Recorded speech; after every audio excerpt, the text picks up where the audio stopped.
Guys, please confirm to me. All of you get my voice on screen. Those are attending in online. Please confirm to me, guys. So all of you get my voice on screen. Those are attending in online. Please check it.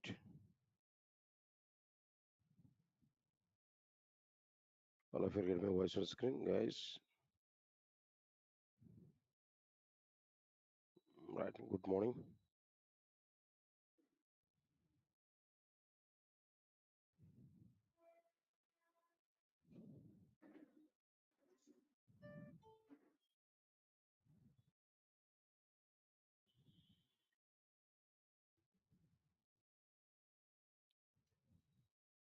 Guys, please confirm to me. All of you get my voice on screen. Those are attending in online.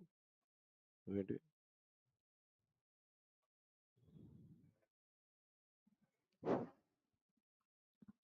Right. Good morning, guys.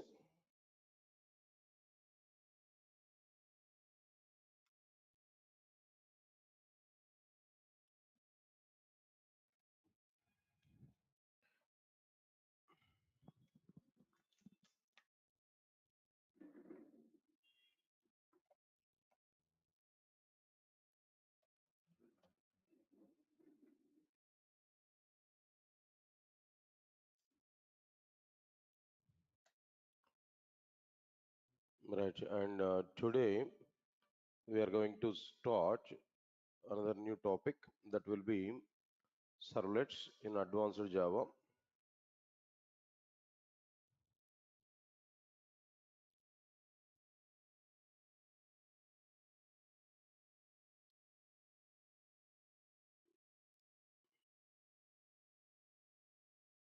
Right, sir. Then advanced Java, we have seen totally.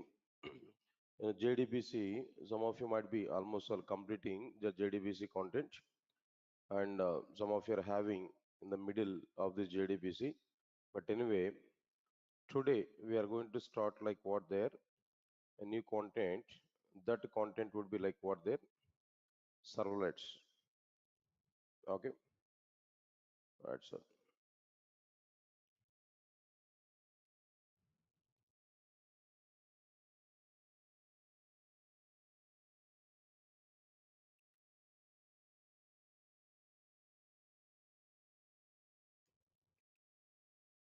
Fine.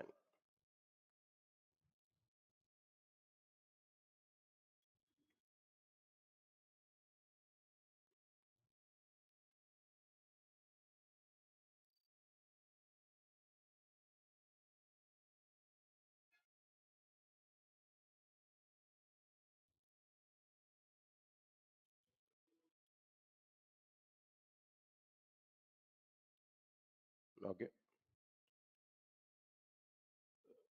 In the same link, I think so. Then, if you want to get the document link,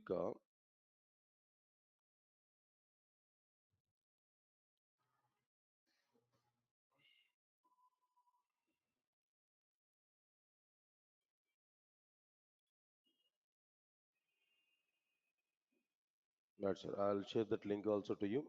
Then a folder link given there for this, so you can take it and you can go for that document, everyday class document.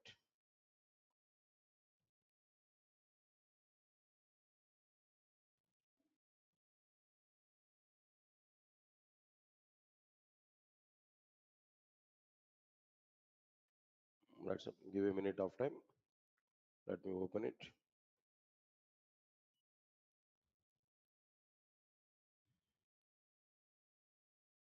Right.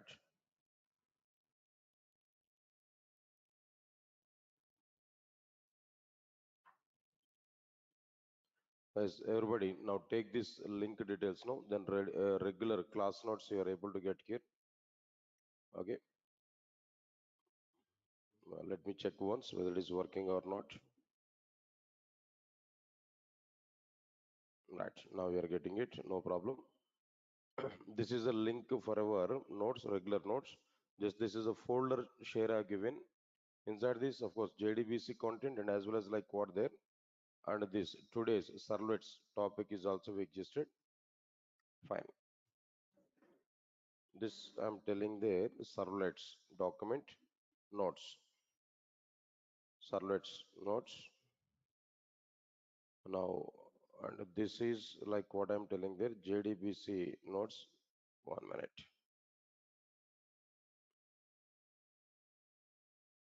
Right, so now I want to change this one.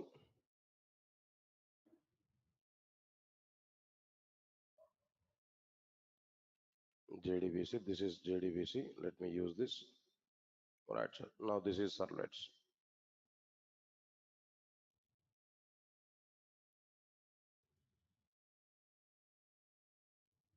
Right. So every day class notes we are able to get here. From here we can check it. This is a URL here I'm giving now. So next one is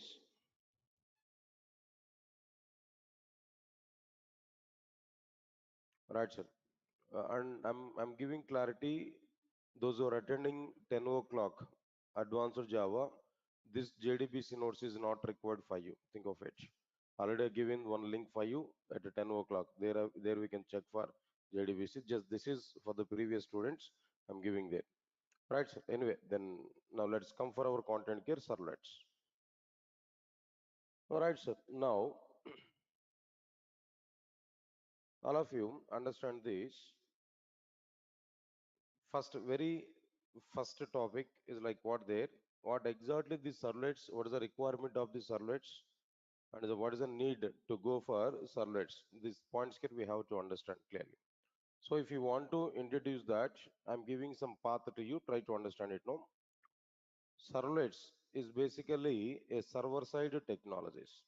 Servlet is basically what there, a server-side technology.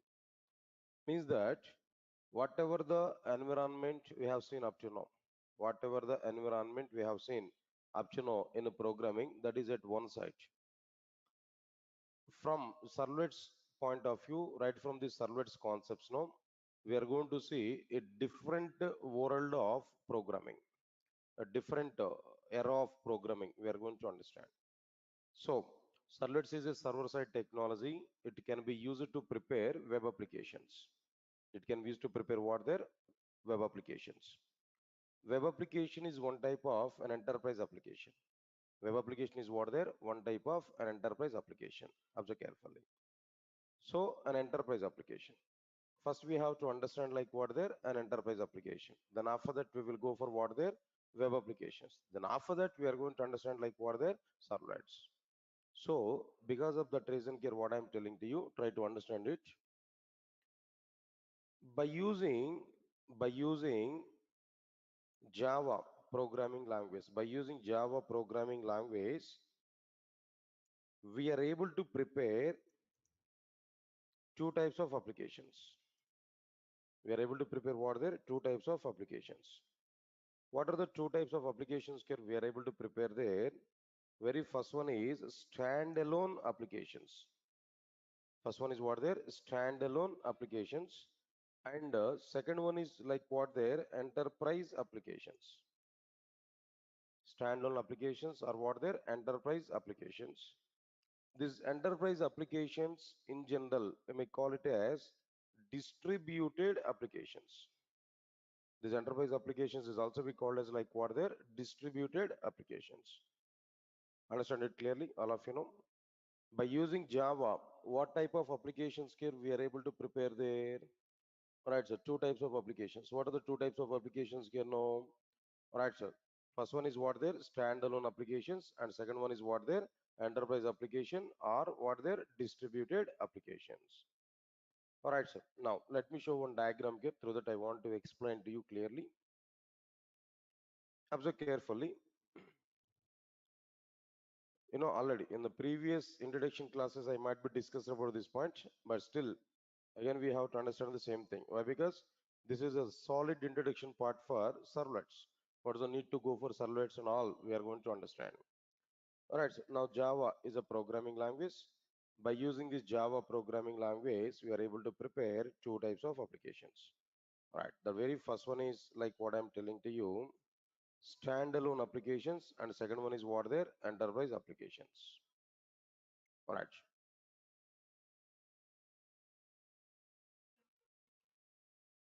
let's come for the standalone applications. No, standalone applications. Second one is an enterprise application. Might be people are calling it as like what they're a distributed application. Later on, I'll go for that clarification. All right. First of all, what is the standalone application? What is the meaning of the standalone application? All of you observe carefully. Standalone applications. If you observe this, what exactly the meaning of standalone application? If you observe this, number of times I've given definitions for it. Now try to understand it. No, if we design and execute, if we design and execute any application without using client server architecture, or without distributing distributing application logic over multiple machines, then that that application is called standalone application. Understand this clearly. That application is called as what there? Standalone application. Right? So many times we discussed about this point now. If we design and execute any application without using client server architecture, or without distributing application logic over multiple machines, then that application is called standalone application. Right? Understand this clearly. Again, there are two types of standalone applications. In general, what are the two types of standalone applications now? First one is CUI applications, and the second one is what there? GUI applications. First one is what there? CUI applications, and second one is what there? GUI applications. Understand it clearly now. Then here we have a question now. What exactly the difference between CUI application and GUI applications? Right, sir. What is the difference between a CUI application and a GUI applications? Observe carefully. This is a question. No? Already I discussed in the GUI part, the same topic. No, but again we are going to see the content. Now try to recognize this. All right, sir. In the diagram here we can understand there are two types of standalone applications. First one is CUI and second one is what the GUI. I'll explain to you clearly what is this actually. CUI application and GUI application. Fine. Now, for example, I prepared a Java program. For example, I prepared a Java program. This is my Java program. The program name is like what there, add.java, just adding two integer values. Then I want to get some result, some integer value, another integer value is what there, result I want to get. Add.java, that is my Java file. When we prepare this Java file, then we need to compile and execute this program or not? Definitely here we have to compile and execute this program or not?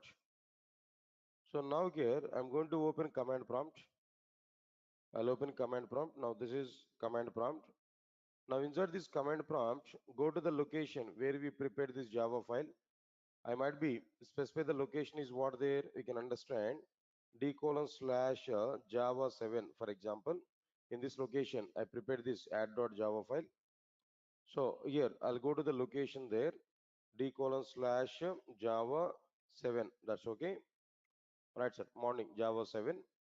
Now I want to compile this program Java C space add.java. Java C space add.java. This is what we are getting. Okay, my program compiled successfully. My program is not having any error. Everything is fine. Next one is d:/Java 7. There we have to go for like what there Java space add. I need to provide that main class name. Observe this. Inside my add.java file, main class name is what there add. Right. When I provide Java space add on my command prompt, immediately here it is asking like what there first value. It is asking about like what their first value. There we have to enter the first value like what their 10 for example, and click on enter button. Then after that, when I click on enter button, now it is asking like what their second value. Dynamic input, it is asking their second value. Then I'm going to provide like what their 20 as a second value here now. Then when I click on enter button, here my program is displaying addition result is what their 30 for example, or else maybe addition result is what their 30. In place of this addition, maybe we can understand like what their result, for example, result is what their 30. It is getting there clearly now. Everybody observe this clearly. Now, in this overall scenario, what exactly the data input I provided, what exactly the data I got some output, no? If you observe this, 10 is what their 10 is what their input data, and 20 is what their again input data. But what is this 30 now? 30 is what their output data. Am I right or not? 30 is what their output data. 10 and 20 are what their input data. 30 is what their output data. Observe carefully. All right. One more small comparison here I'm telling to you. Now try to observe this carefully.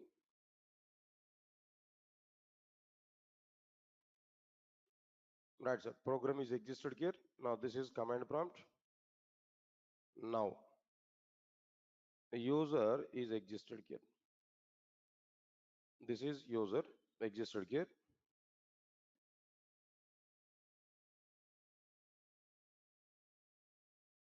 Right. Now understand this clearly. This is program. Here user is existed. User is interacting with this program through command prompt. Am I right or not? User is interacting with the program through this command prompt. In the point of program, if you stand at program there, this command prompt is acting as an user interface or not? This is an interface. Interface is a middle one existed between program and the user.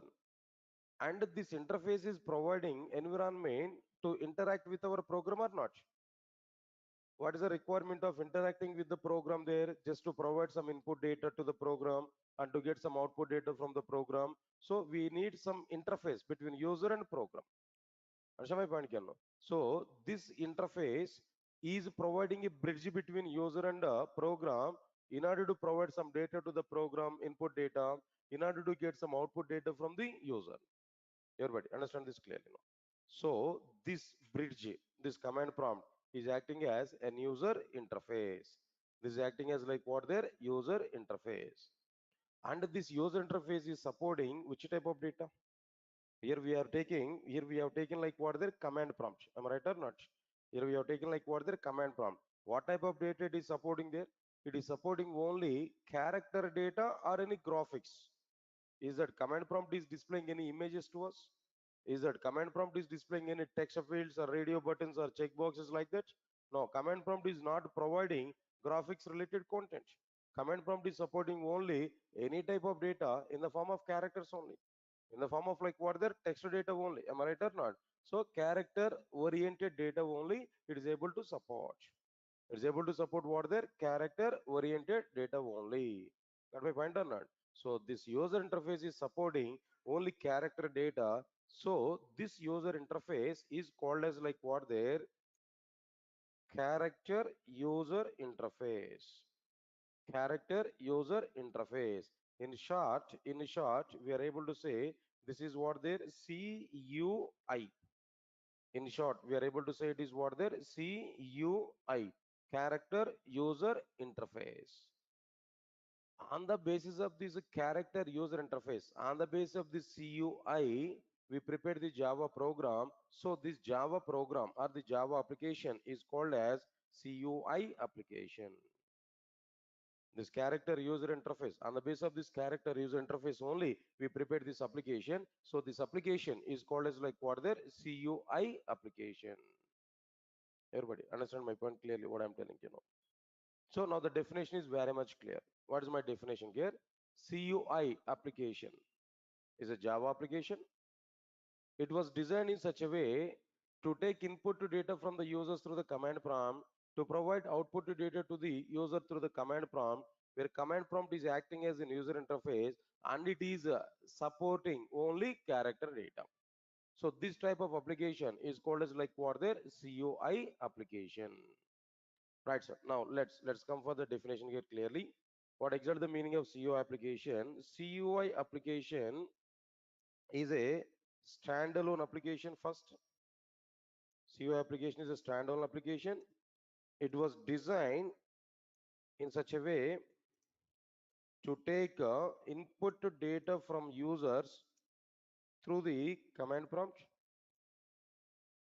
and it will provide and uh, and to take and to take and to provide output data to the users output data to the users through the same command prompt to the same command prompt.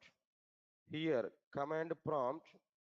is acting as command prompt is acting as an user interface, and it is supporting only characters data, supporting only characters data. That's it. This is what exactly the meaning of like what their CUI application. All right, sir. That's okay, fine. Now this is a basic awareness on like what their CUI application. Next one is similarly, what is this GUI application?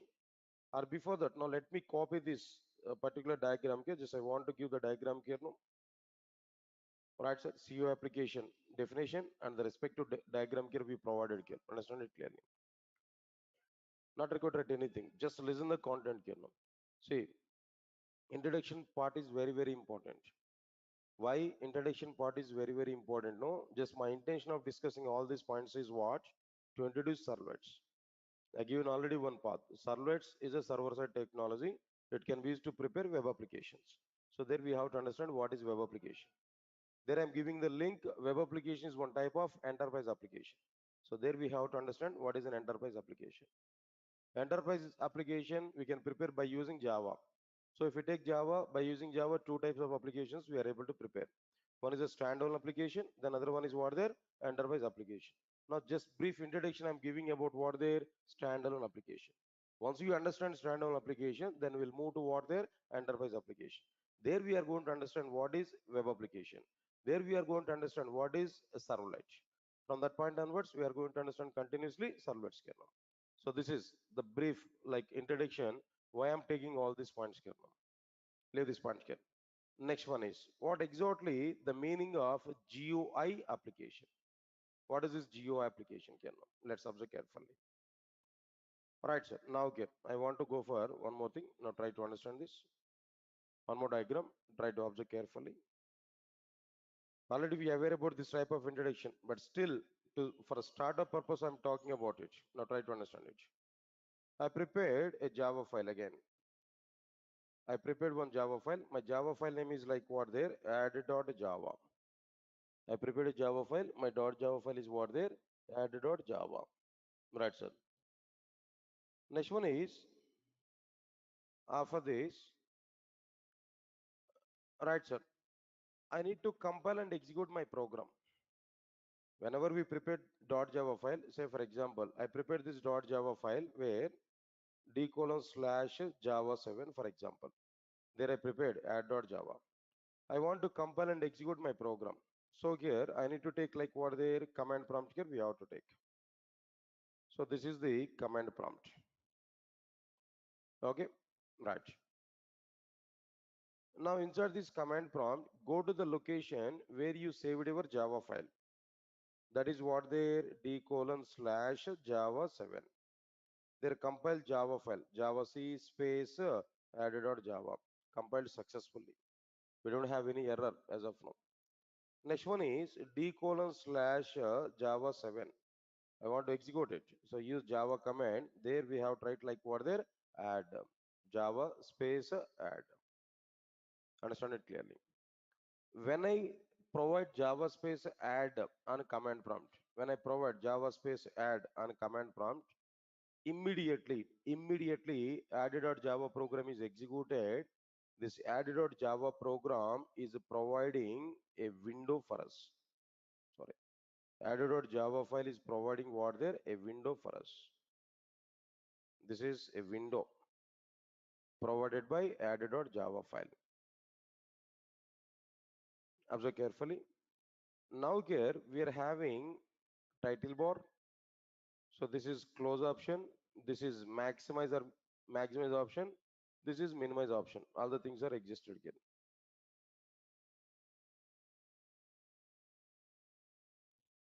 Then after that, now here we are able to have like what there close option here. This is like what I'm telling to you, a window. Whenever we are getting this window, immediately here we are having some labels. First one is like what there, first value, label. Next one is what there, second value, second value. Then after that here we are having like what there, result. Then after that here we have a button. The label of the button is what there, add. Let's see this one. Here we are having a text field to enter the first value. Here we are having another text field to enter like what there, second value. So no text field is available to display the results now. Now initially the result is like what there, 0 is available initially. Right, so now this is like what there, button. Next one is like what there, a button here we are having. So this is my a window. A window is provided here. Simply we can call it as what there, a graphical components, the graphics components what we are having there in the form of this window. Right. Now here we are having user. This is user basically. This is like what their user. This is user. Everybody understand this clearly. This is user. Nice. Observe carefully. When user is getting this type of window, then what user is going to do? Immediately, what user is going to do? By seeing this first value text field, second value text field and add button, when he see that, immediately user will provide some input data here or not. He provided 10 is a value, and here he'll provide like what is it, 20 is a value. Observe carefully. Now this is input data, and this is also be like what their input data. All right, sir. Then after providing this 10 and 20, immediately user will click on like what their add button. User will click on like what their add button. When we click on this add button, then what happened here? Initially 0 is available. In place of 0, 10 plus 20 internally, of course, program will take 10 and 20 as an input data.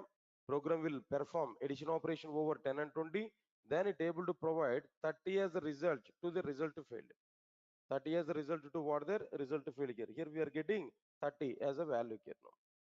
Observe carefully. Now this 30 is like what there, what is this actually? This 30 no output to data.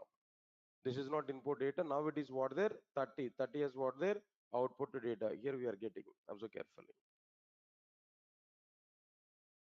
30 is like what there, output to data. Right. The same scenario. User is existed here. Program is available here. Between user and program, which one is acting as an interface now? Which one is acting as an interface now? This window is acting as an interface or not? This window contains graphical components. The window contains graphical components is acting as an user interface or not? Answer my point here. Now this user interface is supporting which type of data? Graphics data. This user interface is supporting which type of data? Graphics data. Means that the data through graphical components. The data which is through graphical components. Understand this clearly. So here the user interface, now this is acting as like what their user interface. Why? Because user is interacting with the program through this particular window only, through this particular graphical components only. So that's why it is called as what their user interface. This user interface is supporting which type of data? It is not supporting like that only character data. It is supporting the data through graphical components. It is supporting the data through what their graphical components. In these examples, only text fields have taken. Maybe if we go for more deeper example in a GUI, we are going to provide the data through list boxes, check boxes, radio buttons, maybe different GUI components we are going to provide. where the data is going to be flow through graphical components. Understand my point here? So this user interface is called as like what there, graphical user interface. This user interface is called as what there, graphical user interface. Understand my point here? First of all, this is a mediator between user and a program, and this is an interface. To interact with our program, user will use this interface. Or in the point of Java program, this interface is acting as what there, an interaction mode for user to connect with our Java program, to interact with our Java program. That's why it is called as what there, user interface. This user interface is supporting the data through graphic components. So that is what their graphical user interface. Now observe carefully. On the basis of this graphical user interface, we prepared this Java application. On the basis of this graphical user interface, we prepared this Java application. So this Java application is called as like what there, GUI application. The Java application is called as what there, GUI application. That's it. Now this is the basic meaning of like what there, GUI application. That is like what there, graphical user interface application. Right, sir. Good. Now some, for example, observe carefully here. Now this is the content here I'm taking there. Now let us go for the definition here. What is this GUI application there? GUI application is a standalone application. Right, sir? It's a standalone application. It was designed. It was designed in such a way. It was designed in such a way to take input to data through the collection of or window of whatever it may be, collection of collection of graphic components, and to provide output data through the same collection of graphics data, through the same collection of graphic components, where the collection of graphic components, is called collection of graphic components is called graphical. That means user interface is called an user interface, and it is supporting graphics data. It is supporting what their graphics data, that is the data which is represented in the form of graphic components. That's it. Now this is what exactly the meaning of like what their geo application. Try to understand this clearly. Geo application is a standalone application. It was designed in such a way to take input data through the collection of graphic components and to provide output data through the same collection of graphic components, where the collection of graphic components is called an user interface, and it is supporting graphics data. That is the data which is represented in the form of what their graphic components. This is what exactly the meaning of like what their GUI application.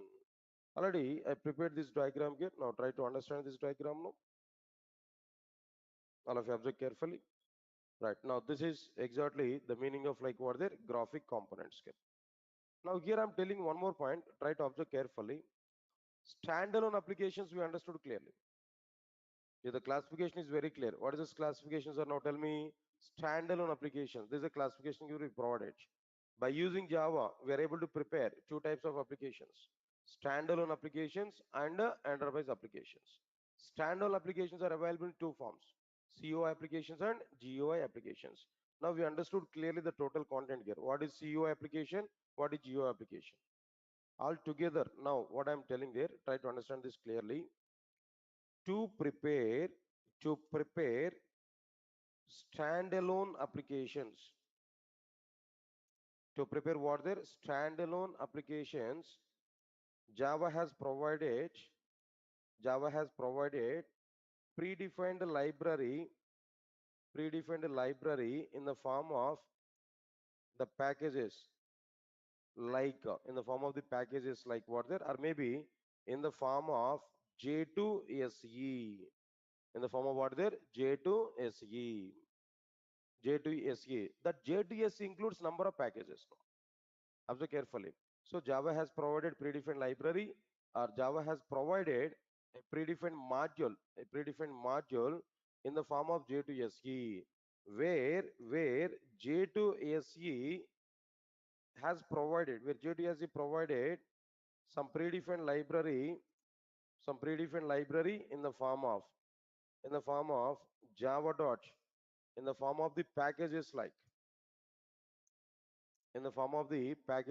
what there, java.lang, java.io.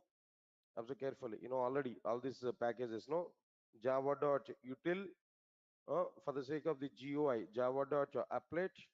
Next one is a java.awt, and java dot like what, the java x dot swing, and so on and so on and so on. So many things are existed here. Observe carefully. So these are like what, the J2SE packages what we are having clearly. Right, sir. That's okay, fine now. Then after that, GUI programming, this content here we provided clearly. Now let's see this one. After completion of this, after understanding this particular one, guys, observe carefully. What next one here? What type of programming here we have to understand there? Let's see this one here. What is the second one here? No, enterprise applications. Enterprise applications. Observe carefully. What exactly the meaning of this enterprise application? What is the meaning of this enterprise application? Everybody understand this clearly. Enterprise applications. The definition is very clear. Enterprise application, or what next one here? Distributed application. Both the names are okay, fine. Or distributed applications. Right, sir. What is the meaning of it? No. Listen carefully. For the standalone applications, already we understood the definition. If you design and execute any application without using client server architecture, or without distributing application logic over multiple machines, then that applications are called as what? Standalone applications. Similarly, if the point is what there, if we design and execute any application on the basis of client server architecture, or by distributing application logic over multiple machines, then that application is called, as distributed application, or we may call it as like what there, enterprise applications, enterprise application. This is the simple definition for like what there, distributed applications or enterprise application. Don't worry, I will take again some orientation for this distributed applications perfectly. Don't think about it much now. Just a definition here we can understand. Next one. How many types of distributed applications are available? There are two types of enterprise applications. What are the two types of enterprise applications? No. First one is like what there, web applications. Second one is what there, distributed applications. Observe carefully. There are two types of enterprise applications. First one is what there, web applications, and second one is what there, distributed application. Right, sir. Now I will give clarity. Now try to understand this point here. In the diagram, I want to introduce some other terminology also, but try to understand it. All right, sir. Now here we are having like what there, enterprise applications. You see this, two types of enterprise applications here. What are the two types of enterprise applications? No. First one is web applications. First one is like what there, web applications. And the second one is distributed applications. Distributed applications. And another terminology I'm providing frequently aligned with enterprise applications. What is the terminology here I'm providing there frequently? We may call it as, we may call these enterprise applications as what their distributed applications also. Either we can call them as like what their enterprise applications, or we may call it as what their distributed applications. Maybe either of this terminology here we can use. If we use enterprise applications terminology, then the two types are web applications and distributed applications. But if you use here distributed applications terminology, there we can understand, two types of these distributed applications. What are the two types of these distributed applications there? Observe carefully. The first one is like what I'm telling to you. Listen carefully. Web-based distributed applications. And the second one is like what there? Remote-based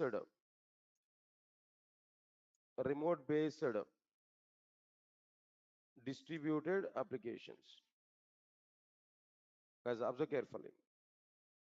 If we use the terminology enterprise applications, then the actual terminology is what there? Web applications and distributed applications. In place of these enterprise applications, if you say distributed applications, no, again there two types of applications are available. What are the two types of applications there? No, first one is what there? Web-based distributed applications. Second one is what there? Remote-based distributed applications. As per your interest, we can use either of this terminology, but frequently I'm going to use the terminology is what there? Enterprise applications, web applications, and distributed applications. Of course, both are valid. Both are valid. In some situations, in some conditions, we can say enterprise application or distributed application. If we say enterprise application, then two types, web applications and distributed applications. If you say like what there, distributed applications, if you think no, where again here we are having two types now. What are the two types here? First one is what there, web-based distributed applications, and second one is what there, remote-based distributed applications. Everybody understand this clearly now? Right, sir. They are the two types of applications here. We can understand now. Now here, I want to say like what there, web-based distributed applications, or we can say like what there, either web applications or web-based or distributed applications, either distributed applications or what next one here, remote-based distributed applications. Remote-based distributed applications. That's it. Now here we are having a question. Guys, observe carefully. From now onwards, I'm going to use the terminologies what there, web applications and distributed applications. I may not you go for like what they're web-based and remote-based. Of course, no, nothing is wrong to use this particular terminology. We can use either of this. Right. Now we have an important interview question here. Yeah. From this point onwards, our deviation is very much clear. Try to put more concentration. Before this common introduction only, standalone applications you understood one or two times now. But from this point onwards, we have to go for some deviation. Now try to understand it clearly. Now the question is what? What are the differences between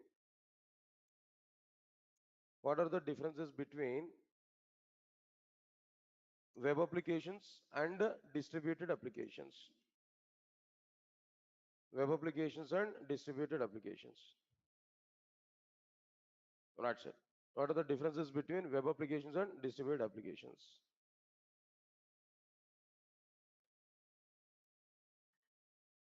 Yes. Open online class, no? Hmm? Fine. Also, you are in offline, not required to attend in online, right? No problem. But don't do that. Better. Better to attend in either in offline or in online. Don't use that both. Okay. Stop it. Stop it. Come out. What is your name? Type your name there. After. Right. Right, sir.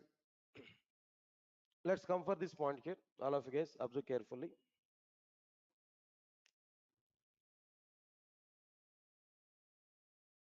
Now, what are the differences between web applications and distributed applications now? First, understand this. All internet applications are like what their web applications. For example, we have some websites. Number of websites are available. Every website, any website is like what their web application. Think of it. But what is distributed application? I will discuss with you later on. But understand it now. What exactly the meaning of web application? Right, first definition, the very first point is like what there. Web application is a client server application, first of all. Client server application. Listen carefully. Web application is what there? Client server application. Where, observe carefully, where the complete application logic, where the complete application logic is provided at a server machine. Where the complete application logic is provided at a server machine. Only a single server machine. Say for example, some news related websites are available. Say for example, what are these? No, enadu.net, something else like what here? Then some other maybe like globe might be India Times, indiatimes.com, something else like this. So where what happened there? Whether they are static pages or dynamic pages, that doesn't matter now. The point is what there. So the complete application, then whatever the server side application is available, the complete application is provided at a server machine only. The complete application logic is provided at what machine there? No, server machine only. I get my point or not? It is not distributed over multiple things.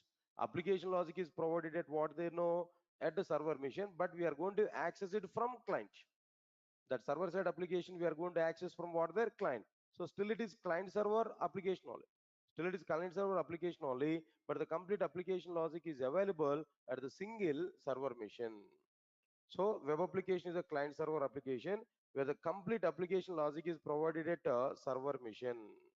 But whereas, observe carefully, whereas what is this distributed application now? Observe carefully. Distributed application is a client server, is a server application, client server application where the complete application logic, complete application logic is distributed over multiple missions in the sense, that is multiple missions in the sense like what there, client and server mission, client and server mission. Observe carefully. I'll give some, that is client, that are client and server missions. Simple diagrams I'm going to provide. Now try to understand this clearly. Why? Because from this point onwards we need to get clarity. What is web application? What is distributed application there? Then only we can understand our servlets effectively. First of all, now here I'm telling to you, observe carefully what exactly these two know. Now here I want to take, this is my server side application. Everybody understand this clearly. This is like what their server side application or maybe server mission.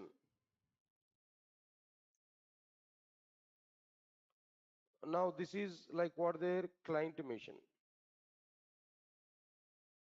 This is like what their client mission.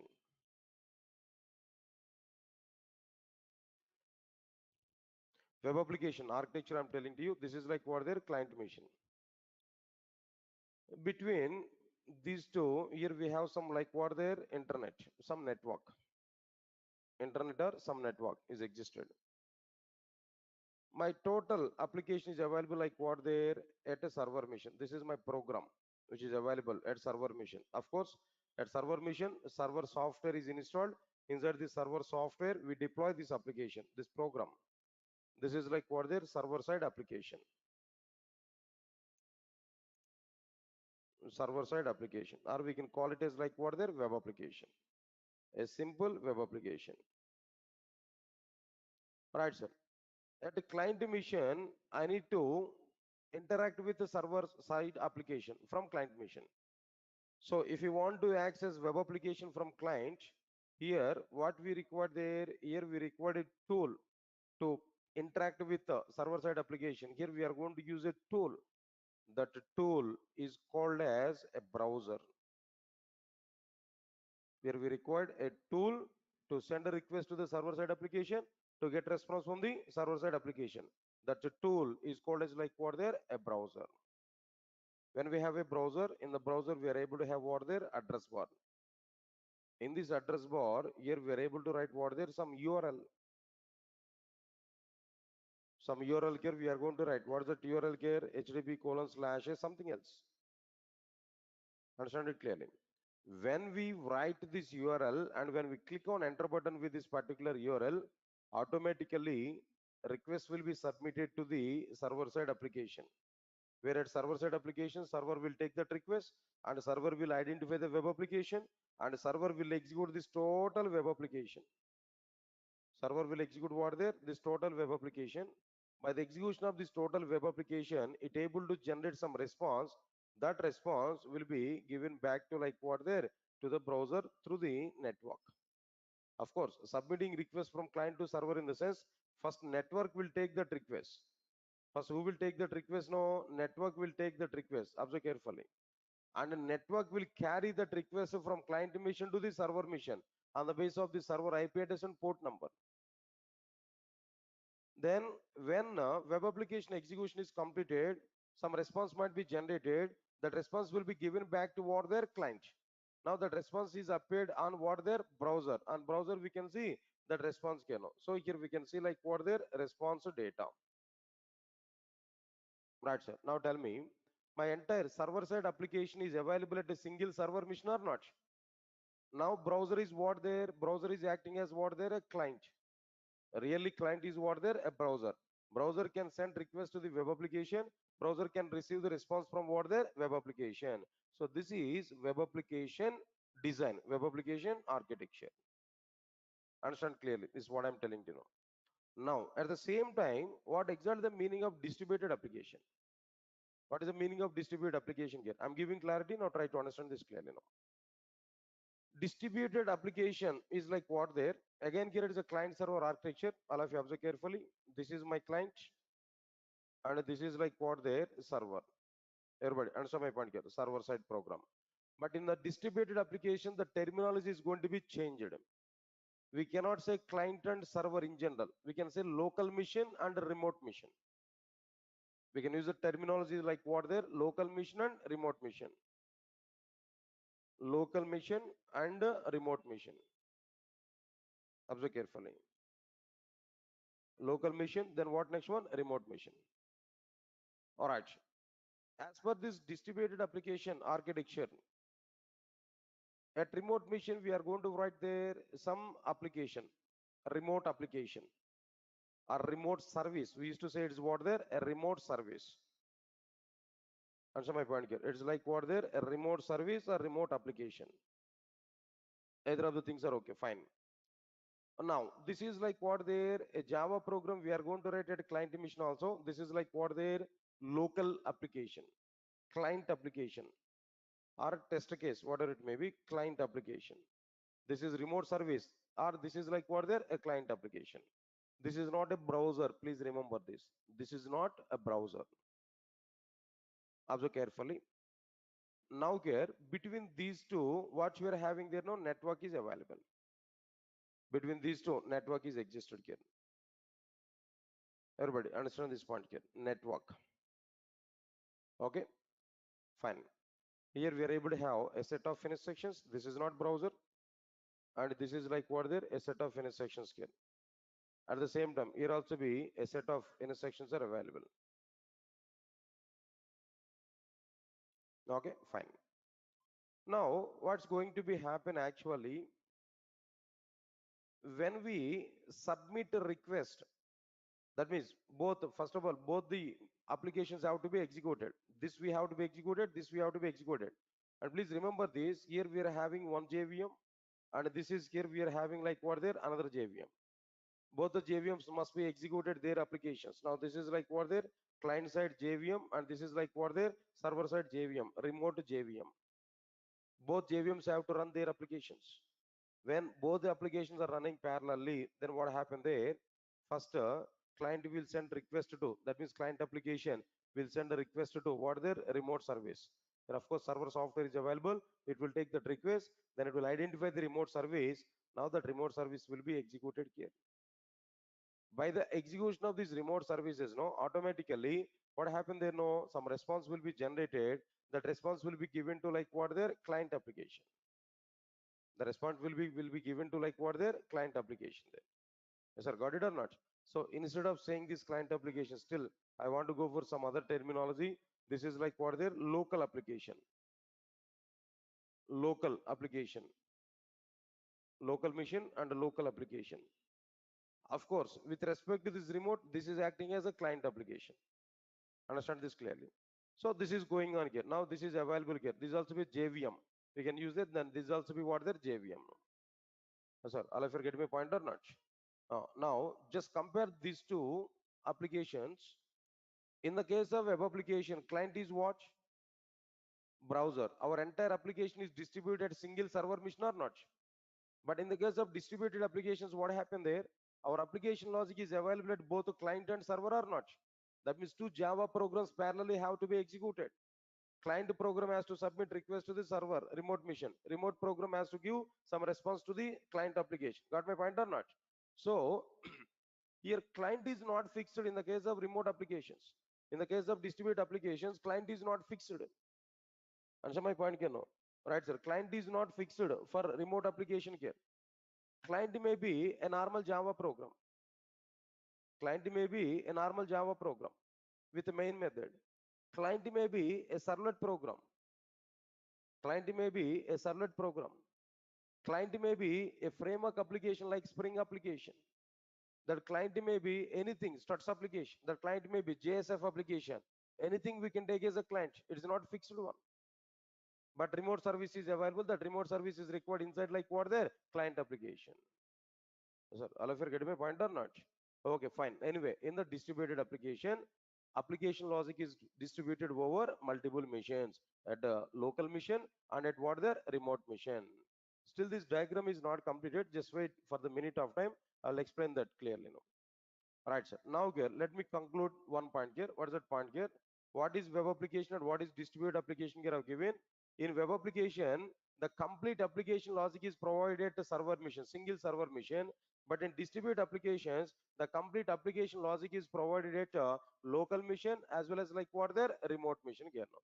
That means we can say instead of taking this client here, I can say like what their local mission and what next one here no a remote mission here. We can use this terminology. That will be good thing. All right, sir. This is one point. Next point number 2. All of you observe carefully. In web applications, client is fixed. That is browser. In web applications, client is fixed. That is what there. That is browser. But in distributed applications, client. Whenever I'm taking this client, no, just we can understand like what their local application. Here up to now, I'm giving clarity there. Client is local application now. Then what is this client here? Client is not fixed. Client is not fixed. It may be, observe carefully, it may be a normal Java program with the main method. It may be a normal Java program with the main method, or it may be a GUI application with the applet, a normal GUI program with applet that client may be, or it may be a servlet program, it may be a servlet, or it may be a framework application, a framework applications like struts or maybe JSF or maybe what there, Spring and so on. It may be anything. It may be anything. Observe carefully. What exactly the meaning of like what there? This distributed application. I'm telling you. Got my point or not? Let's understand this now. I want to extend the same point here. I think we are in confusion now exactly about this web application and about this remote based application. There both are like what there, client server might be applications only, but in this like what there, in the remote application, client is not fixed. It's definitely a Java program. It may be a normal Java program, it may be an applet, or it may be like what there, a struts application or JSF application or Spring application. It may be anything, but actually remote logic is available at what mission there, no remote service is available. But how, sir, how this architecture is going on? Is it completely an enterprise application? If you want to make it is an enterprise application, this distribute application, if you want to make it is an enterprise application, here we are going to provide one more layer of components. What are these one more layer of components? No, now observe carefully. Here we can use like what there, a mobile phone. It may be like what there, a mobile phone, mobile client. It may be like what there, mobile phone and mobile client. So here mobile application can, okay, then before that I'm telling to you, observe carefully. I want to take this entire local application in a server. I may use like what there, an application server. I'll keep this entire local application in what there, an application server, maybe Tomcat or maybe Wellbrowser or whatever it may be, some server, application server. So here we may have like what there, a mobile client, or maybe here we are able to have like what there, a browser. Here we may have like what there, a browser. Browser is acting as what there, a client, another client here, web client. We can understand this clearly. This is mobile client and this is like what there, a web client. Observe carefully. Got my point or not? This may be a mobile client or it may be like what there, web client. Anything. It may be anything. Like this, we are able to have so many components. Like this here, we are able to have what there, so many components, so many clients are available. Observe carefully. Like this, so many clients are existed here. Now here, what I am telling there, our web client, or maybe this we can take now as a consideration here, web client. It will send a request to like what their application server. Server will take that request, server will execute the respective application. Then what it will do there, this application, by the execution of this application, it will send again request to what their remote service. Remote service will be executed. Remote service will give some response here. Then it will prepare the response. That final response will be given back to like what their web application. Got it or not? This is another layer of clients are available or not? This is perfect distributed application. This is perfect what their distributed application. Observe carefully. Of course, I can give one standard example also. By that we can understand clearly. Think of it. Think of it. One simple, very simple example. All of you understand this clearly. Very, very simple example. Durgasoft has a website, durgasoft.com. Understand, guys, what I'm telling you. Durgasoft.com is available. Durgasoft is conducting some courses. Say, for example, today you are attending these courses now. Okay. Today you are attending this demo class, for example. So you want to register for the course. You want to register for the course. So that means you want to pay the payment for this course. Understand it clearly. So what user wants to do, one approach is, in general, what is the approach here we are following there? User make a call to our Durgasod front office. They will get details, and that front office people are giving some account details. Then users are giving some payment. It is worked out in a small scale applications, in small scale organizations. In very small scale organizations, it's okay, it will be worked out. But if Durgasoft is a large scale organization, per day, how many customers are coming there? Not like 10 or 20 or like this customers no. Maybe thousands of customers are coming every day. Thousands of customers are coming every day. How they're going to pay the payment? No. Do you think about it? All thousands of customers are calling to Durgasoft front office. They're getting account details and again paying that payments. No. Is it worked out in this scenario? No. Why? Because per day 1000 number of calls for a single mobile number, in the sense, of course, our people are unable to lift that calls. Automatically that we are going to lose our business. And even customers are also be not satisfied very well. So this is not the right solution. Then what is the right solution there? Right solution is what there? That payment we have to made it automatically. Automatic, that means gateway we have to provide. Payment gateway we have to provide. So as a solution, what we are going to provide there, in a durgasoft.com, we need to provide some option for payments. We have to allow payments through what there? Durgasoft.com. Okay, clear. Now here what we have done there, in a durgasoft.com, inquiry for the course, register for the course. Two modules here we provided. If you want to know details of this course, inquiry for the course. After getting some inquiry, if you want to register for the course, register course option is available. then go for this course. Click on this course, then select the courses, no, then go for what other payment process. There is a button there. If you click on that button, then payment gateway page here we are able to get. Got it or not? Okay. In that payment gateway, you may enter your data. What data here we are able to enter the maybe credit code number or maybe UPI numbers, UPI ID, something else. Here we are able to provide different modes of payments now. Finally, proceed for payment option is available. You may click on that proceed for payment. When we click on that, then what will happen there? Again, that payment request will come to durgasoft.com only.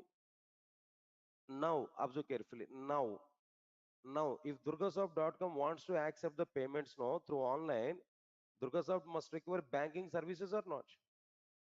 Durgasoft must require what their banking services or not?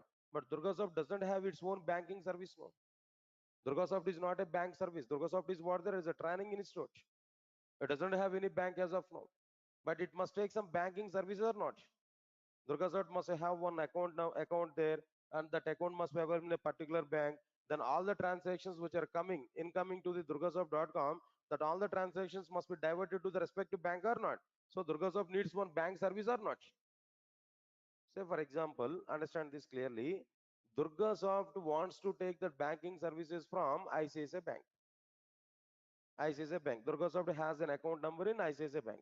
Durgasoft wants to get services from what there? ICICI Bank.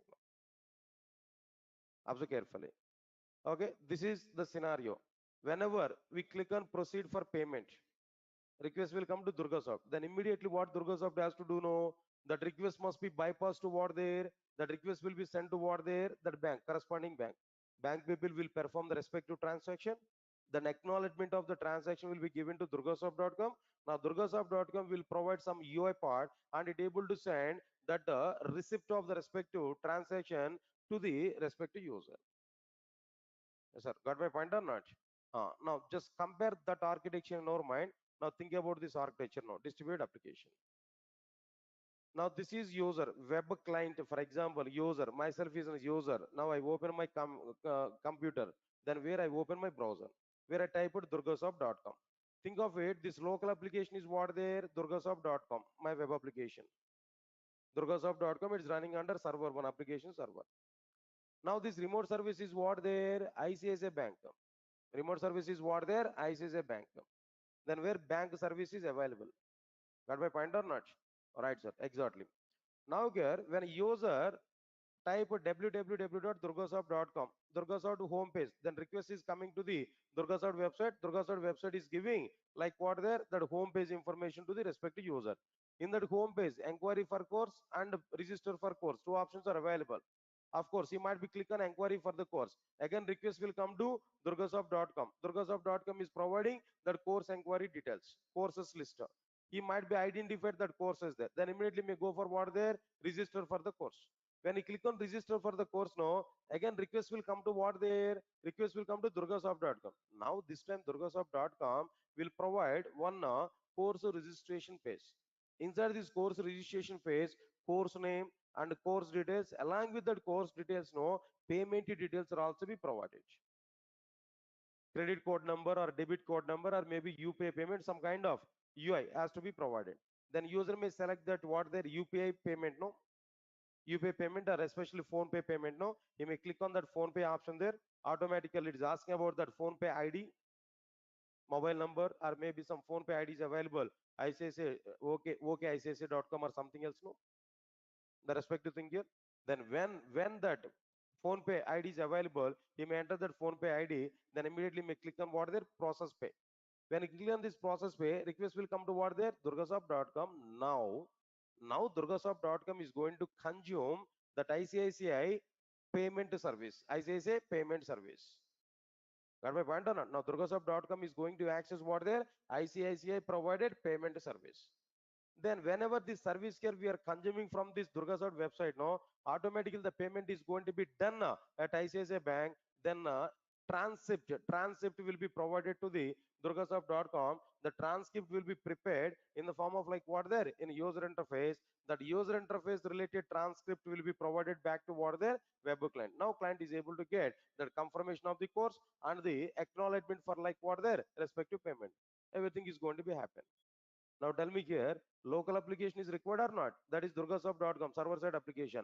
That's why I said to you, in a distributed application, client may be a normal Java program, or it may be a servlet, or it may be a JSP base, or it may be a GUI application, or it may be a struts application, or it may be a JSF application, or it may be a Spring application. It may be anything. Client may be anything, but server side application is what the remote application is what there. It should be a Java application. It should be in the form of a service. Now in this overall example, now tell me web client or mobile client. Maybe if you want to operate everything through mobile phone, we can use that mobile client. Mobile client can interact with what there? Our server side application, Durga side application. Durga side application will consume that remote service there. ICSA provided remote service. All of you get my point or not? Now here, now tell me, is it clear cut distributed application or not? Will you do the same thing with this particular application here with the web application? No. Right, sir. Now understand this. In this particular distributed application, two parts are available. What are the two parts here? Observe carefully. This part, exactly this part, this web client and application server, local application. This part is what their web part. This part is what their web part. Yes, sir. All of you are getting my point or not? Only these two is what their web part. Now observe carefully. These two parts, if you observe this part here, now this entire part is what their distributed part. This part is what their distributed part. We can understand this client and up to half of this one is what their web area, web environment. Then remaining half of the like this one, remaining half of the application server, server-side application and this remote application. This is like what their distributed part here. Both integration is nothing but what their an enterprise application. Get my point or not? Then web and as well as what they're distributed, both are integrated, then it is like what they're very good an enterprise application. So take any example nowadays. Nowadays maybe that payment gateways are implemented through WhatsApp also. We can do some payments even through WhatsApp also. There also the same kind of architecture is going on. And so my point here, not only that, even that Facebook or anything, any kind of nowadays, that applications are going to be used what their distributed environment clearly. Right, so now this is exactly the point here what I'm telling to you. Right, sir. Then after that, now the second point here I've given there. In the case of web applications, client is fixed. That is what their browser. But in the case of distributed applications, client is not fixed. Local application is not fixed. It may be a normal Java program with a main method. It may be a geo application with applet. It may be a servlet. It may be a framework applications like struts, JSF, Spring, and so on. Observe carefully. All of you are getting clarity or not? Right, sir. This is the second point here I'm telling them. Okay. Right, sir. Few more points are available. I'll discuss with you that few more points maybe in the next class. But understand it. Anyway, it's a somewhat introduction concepts here I'm taking, that total what exactly the content I'm going to be covered about the servlets and JSP is there. You will get as a link. You'll get as my what there WhatsApp message there. There we can get like what there the total syllabus what I'm going to be covered as a part of the advanced Java. Right, servlets and JSPs are very much important if you want to move further in the Java environment. That is one thing, guys. Observe carefully. Okay. Then another point here, what I'm telling to you. All right, sir. Observe carefully. Then what I'm telling there, those who are in packages like advanced Java with the packages might be some of you are taken. Next one is what there basic Java, not basic Java. Basic Java package up to advanced Java it's okay, but complete Java package and full stack Java. Next, after completion of this class, immediately we are having like what there Springer class. Today I'm going to take demo for what there Springer class. Observe carefully what I'm telling there. So you have to attend that Springer class also. That's a point here. Good. After that. Anyway, then I'll continue this part here in the next class. But when we are going to have next class there, when we are able to have next class here, observe carefully. Next class will be on Monday. Monday onwards, continuously I have to take like what there, that is servlets class only. Just today's basic introduction class, up to 2 points of this distributed application and web application we discussed there. Remaining part I will discuss with you on what there, Monday. Understand my point clearly? But tomorrow and the day after tomorrow, for servlets, we don't have any session. But in my old JDBC, two topics are remaining. the two topics I'm going to take. That means one topic is remaining. The topic I want to complete, that is like what are the row sets. So those who are attending regular JDBC 7 o'clock, you can come at tomorrow 7 o'clock. I'll take like what their row sets topic there. Answer my point now. But continuation of these servlets we are able to get on what day? On Monday. Observe carefully. Continuation of these servlets we are able to get on what there? Monday. Monday onwards, we are going to continue the content here. That's one thing. Observe carefully. Next, next, next Monday onwards, I'm going to take no. Observe carefully. The classes will be from Monday to then what we are thinking there? Monday to Sunday. I think some of you might be thought about up to Saturday, right? No, then Monday to Sunday, including Sundays, we are planning the classes, especially on Saturdays and Sundays. Maybe max on Sundays. I'm planning there Sundays. Somewhat extra time we are going to take. Sundays extra time I'm going to take at least 3 hours of time I want to take. If it is possible from Saturday also. Saturday and Sunday, I want to take 3 hours on the servlets. Our intention is we have to complete a bit earlier more this advanced Java. For the frameworks people I'm telling there, those who are attending these frameworks know, as well as possible, if I complete these servlets and JSPs, there I'm going to start a Hibernate in place of the servlets and JSPs. Today at 8:30 I'm planning for what their spring. 8:30 to 10 spring. After that spring, Springboard. After that microservices. Then at morning 7 o'clock, when I complete these servlets and JSPs, in place of this, Hibernate I will start. Once Hibernate is completed, then I will plan for what their web services. These are like what the schedules clearly I'm telling there, right?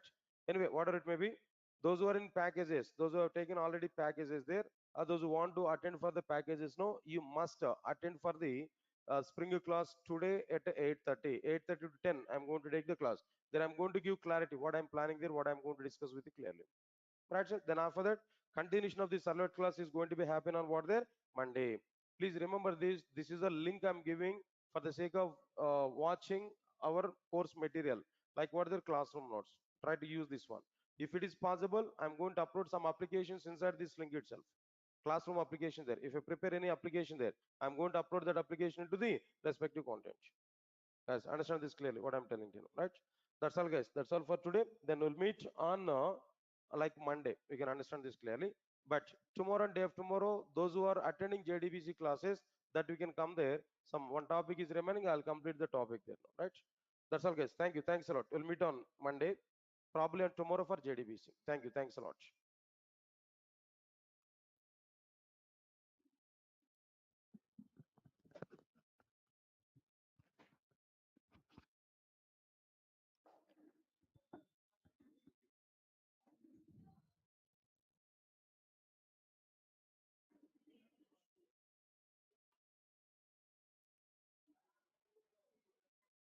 Abhishek Sharma, not for you. Those who are attending 7 o'clock previously, they will come.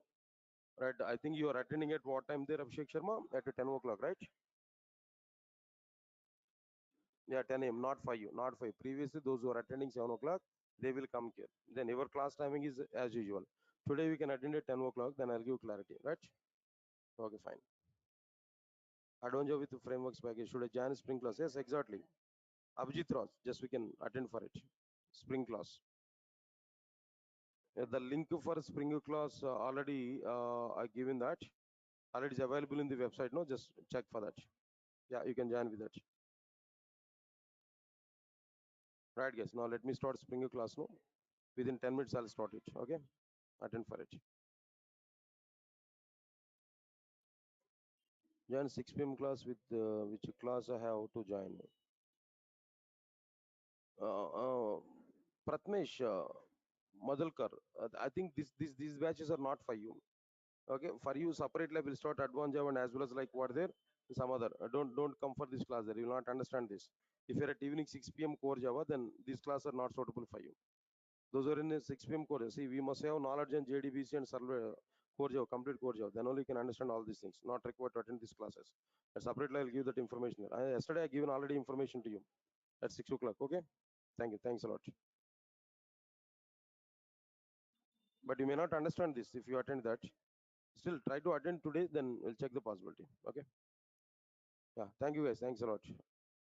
Thank you.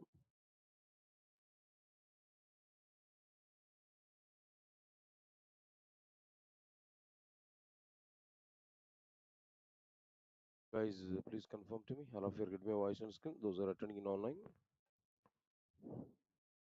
Guys, please confirm to me. All of you get my voice on screen. Those are attending in online. Is my voice is clear to all of you guys?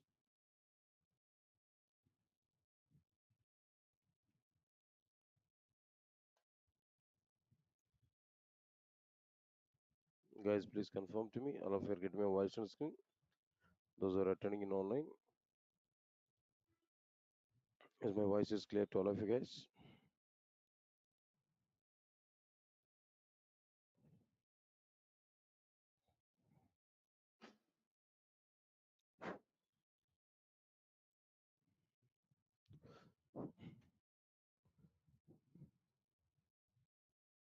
Right, right.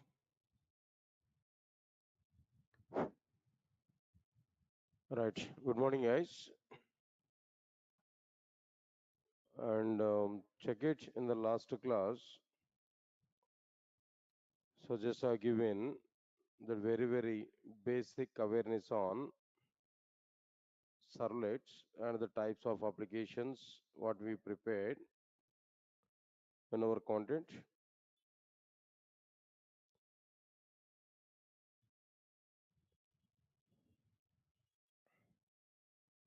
Right, sir. Now let's see the content what I've given. I think we are discussing about the types of applications. Now tell me, all of you now tell me how many types of applications are existed there in Java. By using Java, we are able to prepare two types of applications. What are the two types of applications here we are able to prepare there? One is standalone applications, another one is what there? Like distributed or enterprise applications. They are the two types of applications here we are able to prepare. That's okay, fine. Now here, I'm asking one question there. What exactly the difference between standalone application and enterprise application or distributed application? If we come for this point, answers are very clear. If we design and execute any application without using client-server architecture or without distributing application logic over multiple machines, then that application is called as standalone application. Again here, how many types of standalone applications are available? Two types of standalone applications. What are the two types of standalone applications here we are having there? First one is CUI application and second one is what there? GUI application. They are the two types of applications. So what is this CUI application and what is this GUI application there now? CUI application is a standalone application. It was designed in such a way to take input data from users through the command prompt and to provide output data to the users through the same command prompt. Here command prompt is acting as an user interface and it is supporting only characters data. Due to that reason, we can conclude that CU application which are designed on the base of like what there command prompt, they're nothing but what there CU application there now. And some diagrammatic representation also we can given there. Then after that, Geo application. What exactly the Geo application? Geo application is a standalone application. It was designed in such a way to take input to data through the collection of graphic components and to provide output data through the same collection of graphic components. Where the collection of graphic components is called an user interface and it is supporting graphics data. That is the data which is represented in the form of graphic components. To prepare standalone applications, Java has provided a separate module in the form of what there J2SE, where J2SE has provided some predefined library in the form of the packages like java.lang, java.io, java.util for the sake of geo application, java.applet, java.awt, java x.spring, and so on. These many things are existed here now. Then after that, a simple diagram here I given there for this. After completion of this, then we started with what there an enterprise application. What is the meaning of this enterprise application? Enterprise application or distributed application. If we design and execute any application on the base of client server architecture or by distributing application logic over multiple machines, then that application is called distributed application or enterprise application. There are two types of enterprise applications or distributed applications. One is web applications, another one is what are the distributed applications. In other words, we can say web-based distributed applications, and second one is what they remote-based distributed applications. Then immediately here we are having a question. What are the differences between web applications and distributed applications? Now this question here we are getting clearly. That's it. All of you are getting clarity, no? There are given one or two differences clearly. The very first difference here are given there. Web application is a client server application where the complete application logic is provided at a server machine. Distributed application is a client server application where the complete application logic is distributed over multiple missions. What are these multiple missions actually? Local mission and a remote mission. Right, sir. In web applications, the client is fixed, that is browser. In web applications, client is always browser only. In a distributed applications, client is not a fixed. It may be a normal Java program with main method. It may be a Geo application with an applet. It may be Geo application with an applet. It may be a servlet, or it may be a framework application like what there starts with JSF, Spring, and so on. These are like what I'm telling there clearly, that what exactly the meaning of like what their web application, and what is the meaning of like what their distributed application or an enterprise application. Up to this point here we understood clearly.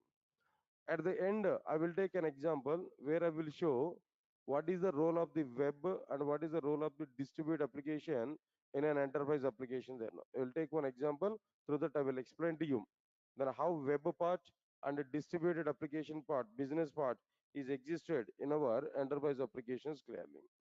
Right, so now let's see the next point here. After completion of this, the third point here, all of you observe carefully, listen carefully.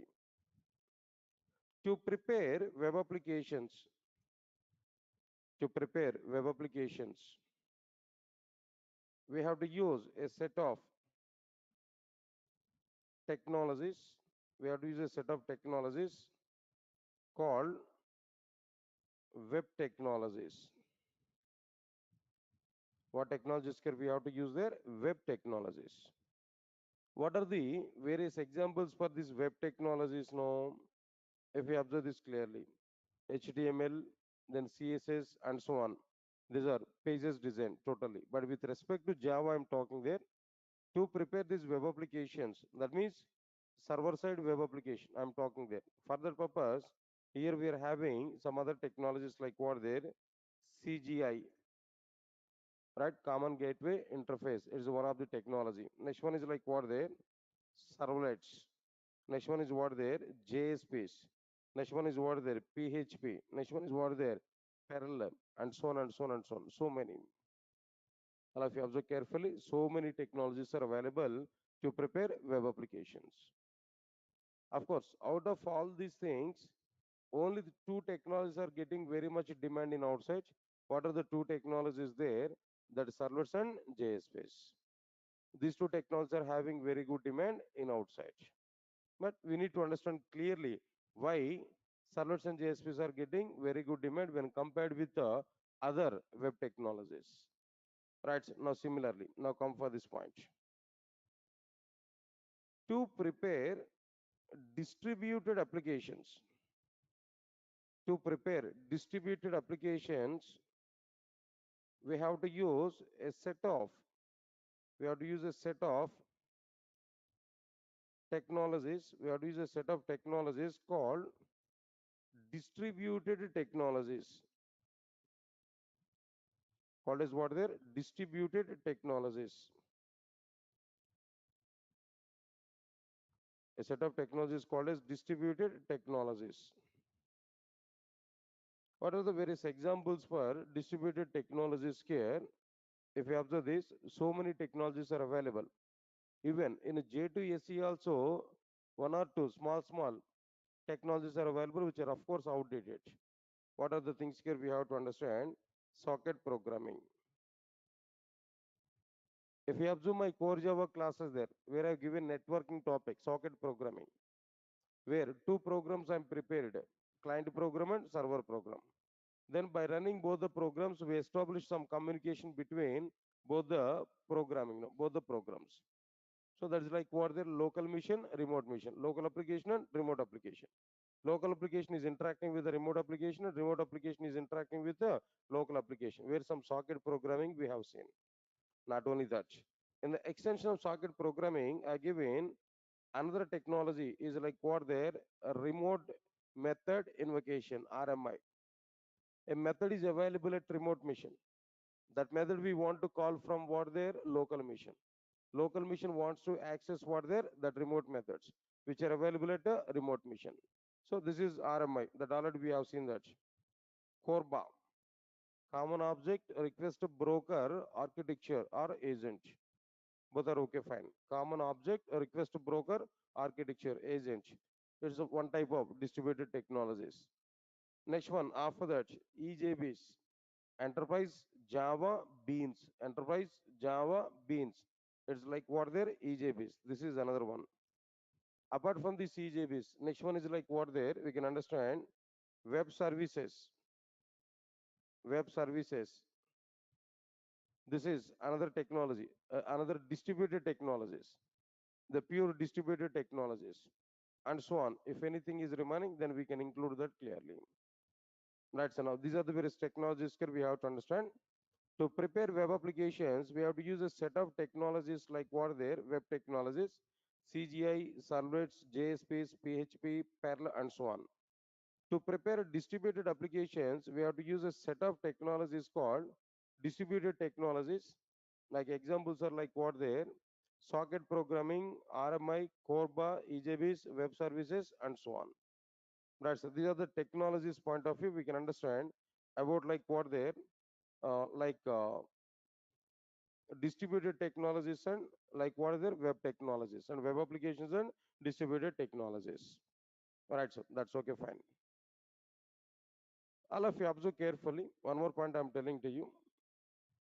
Listen carefully, all of you know. Both web applications and distributed applications, both are server-side applications or not. Both the web applications and distributed applications, both are server-side applications or not. Understand it clearly. Yes, definitely both are what their server-side applications only. Both are on the base of like what their client-server architecture. Definitely both are required what their communication. Understand it clearly what I'm telling you now. Fine. To run both the applications, to execute both the web applications and distributed applications, to run both the applications, to run both the applications, we need server. We need server software. Without server or without server software, we are unable to execute web applications and as well as like what their distributed applications. In both the cases, what we require there no server we require. Observe carefully. How many servers are available in outside? How many types of servers are available in outside? If you observe this, different types of servers are available for this. That very first one is like what their web servers, and the second one is what their application servers. Even examples for them is also not required immediately, but understand it. No, two types of servers are available. What are the two types of servers? No, web servers, and the second one is what their application servers. Observe carefully. Here my question is, what is web server and what is an application server? What is the meaning of web server and what is the meaning of application server? This is my question. Listen carefully. Web server is able to provide, web server is able to provide environment to execute only web applications, not providing support for distributed applications. Web server is able to provide support for or service for or is able to provide very good environment to execute only web applications, not to execute any distributed applications. But whereas application server, if you observe this, application server is able to provide very good environment to execute both the types of applications, like web applications and distributed applications.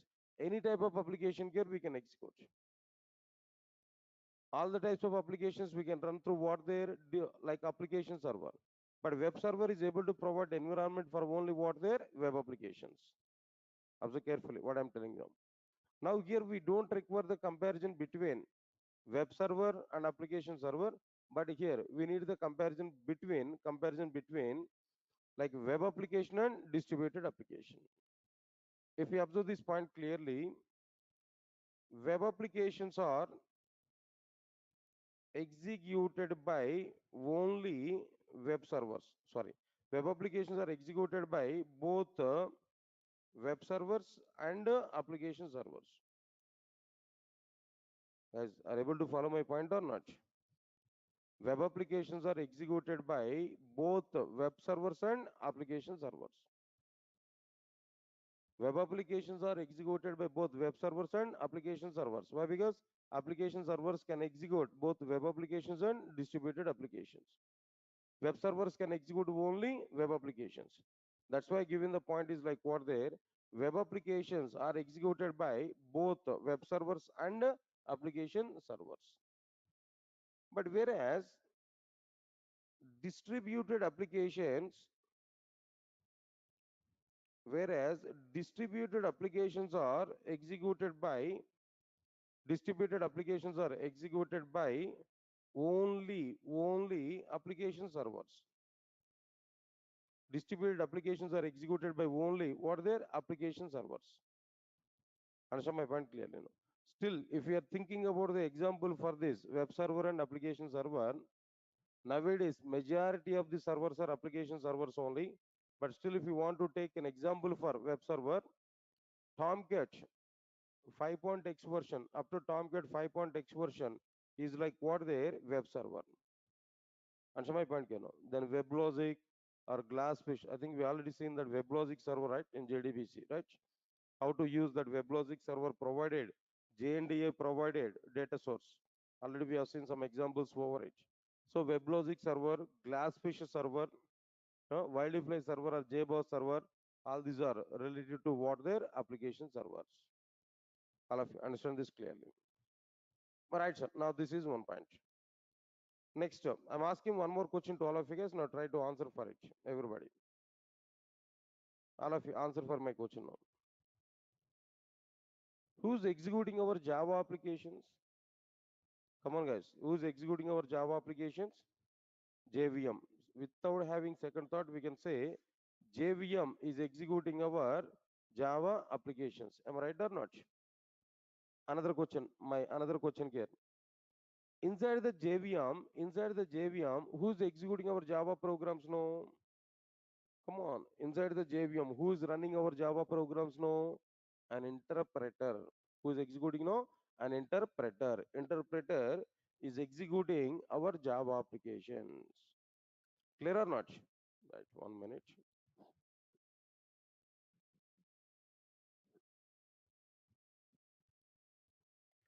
All right, sir. Similarly, all right. Similarly, server side applications are executed by servers. In general, we can say like this. Server side applications are executed by whom? Servers. This is in general awareness now. But my next question is inside the server, inside the server, who's responsible to execute our server side components? Server is able to execute server side components. That's nice. But inside the server, so many components are available. Which component is executing our server side components? That which tool or which thing is executing our server side component? If we come for this particular point, answer is very clear. Try to understand it. No, inside the server, there is a separate tool or component is available to execute our server side components. No, that separate one is container. The separate one is what there? Container. All of you observe carefully. Simple comparison. If I ask a question to you, who will execute Java program? JVM. Inside the JVM, who will execute Java program? No, an interpreter. Similarly, who will execute our server side program? No, server. Inside the server, who will execute our server side components? No, container. Container is able to execute our server side components. Yes, all of you are getting my point or not? Now listen carefully. Web application is the combination of web components like servlets and JSPs.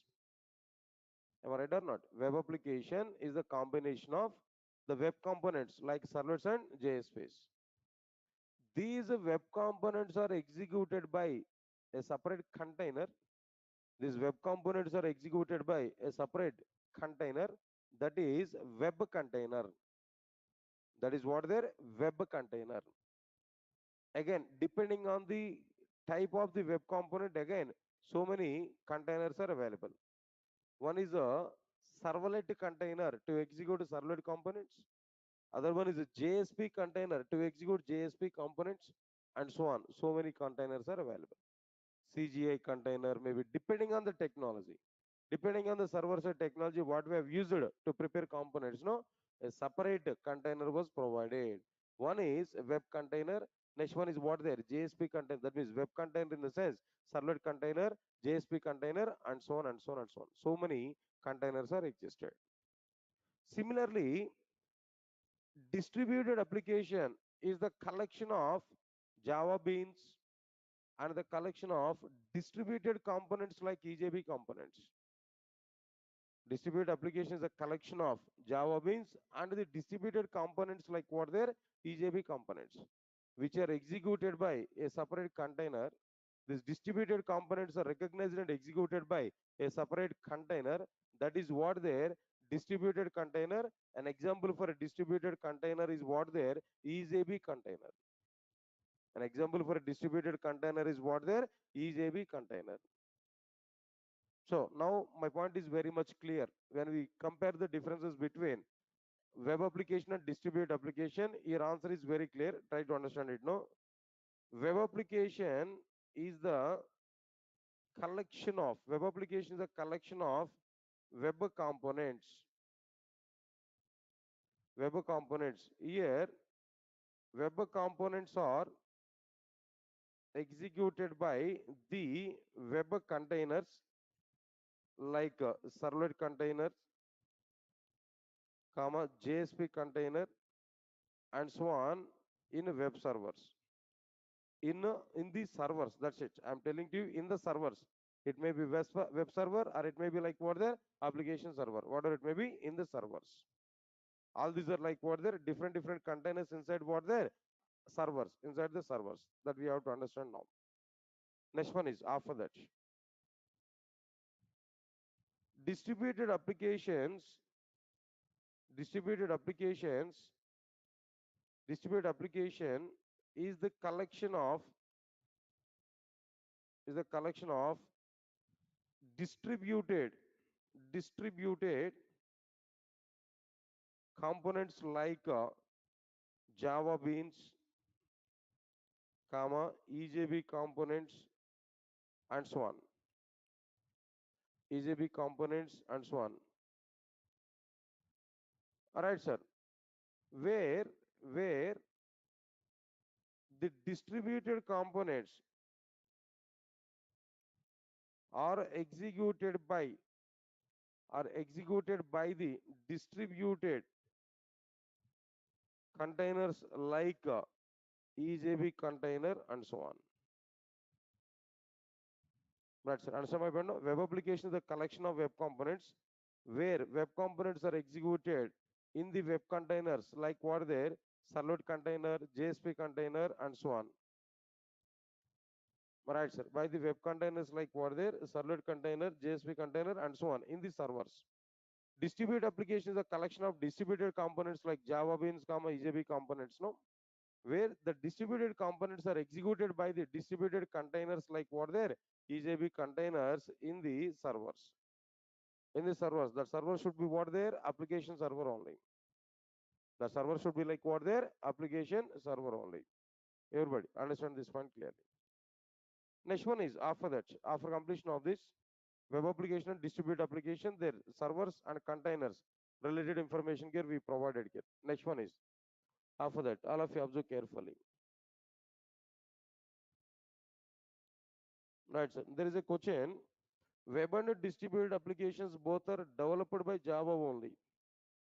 Why web server not supporting, like web server not supporting for distributed applications? Yeah, there I'm giving some point to you now. Try to understand it clearly.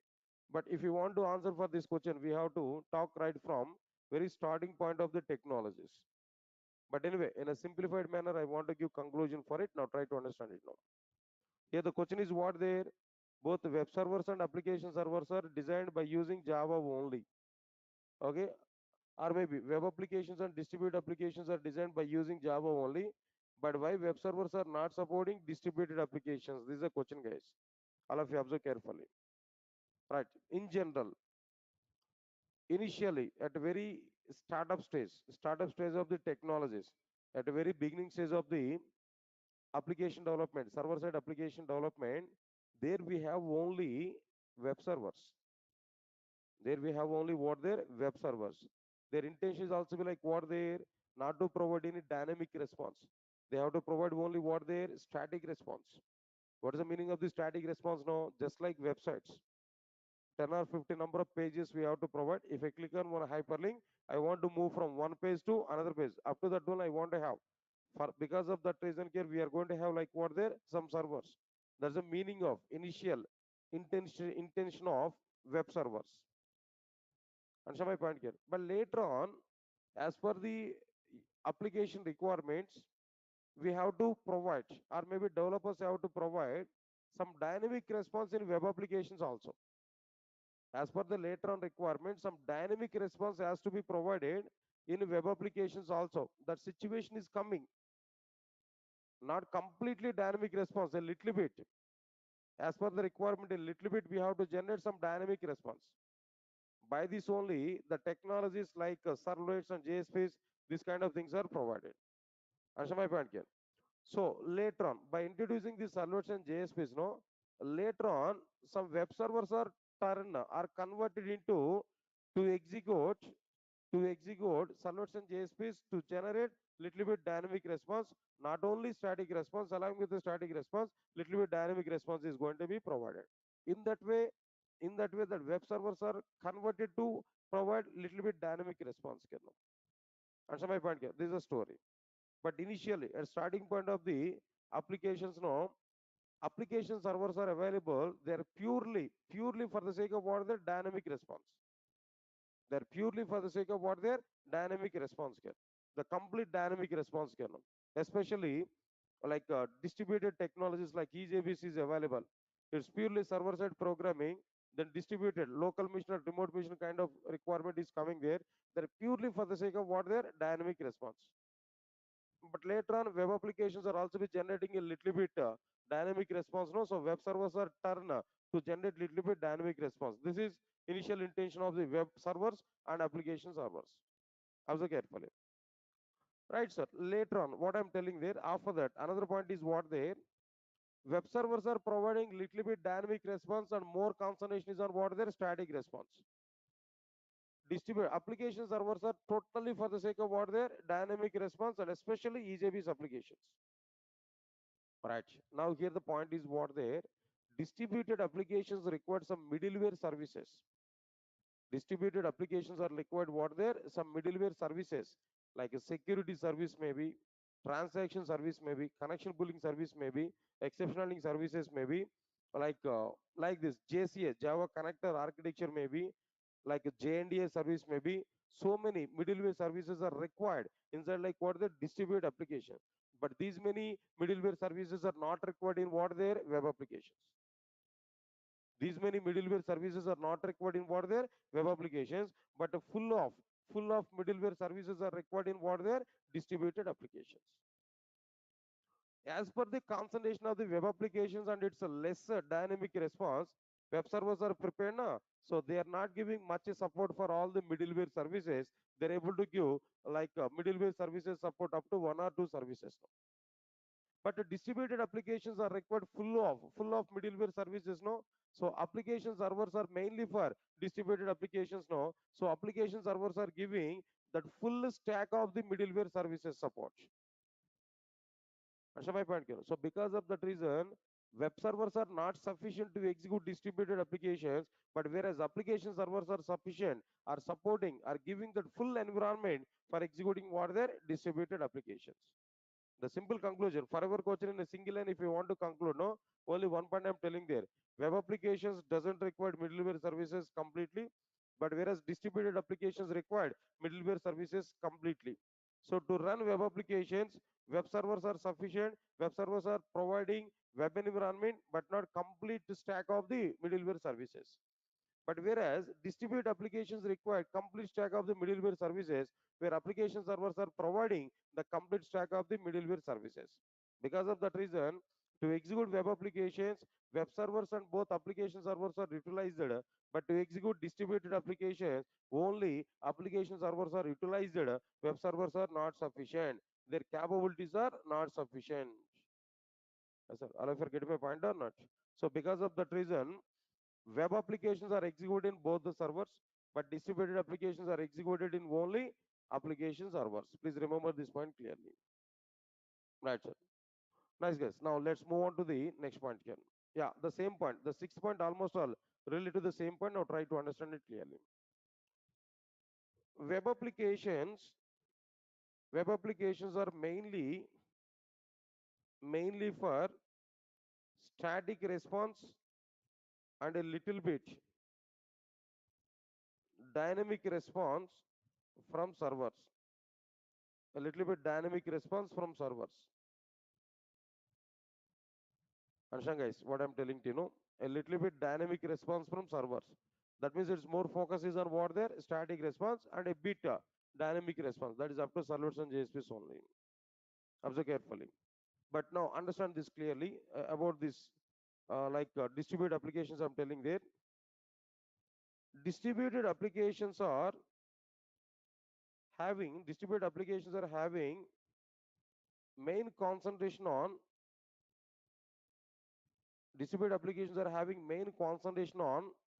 communication between distributed applications are having the main concentration on the communication between local mission local mission and the remote mission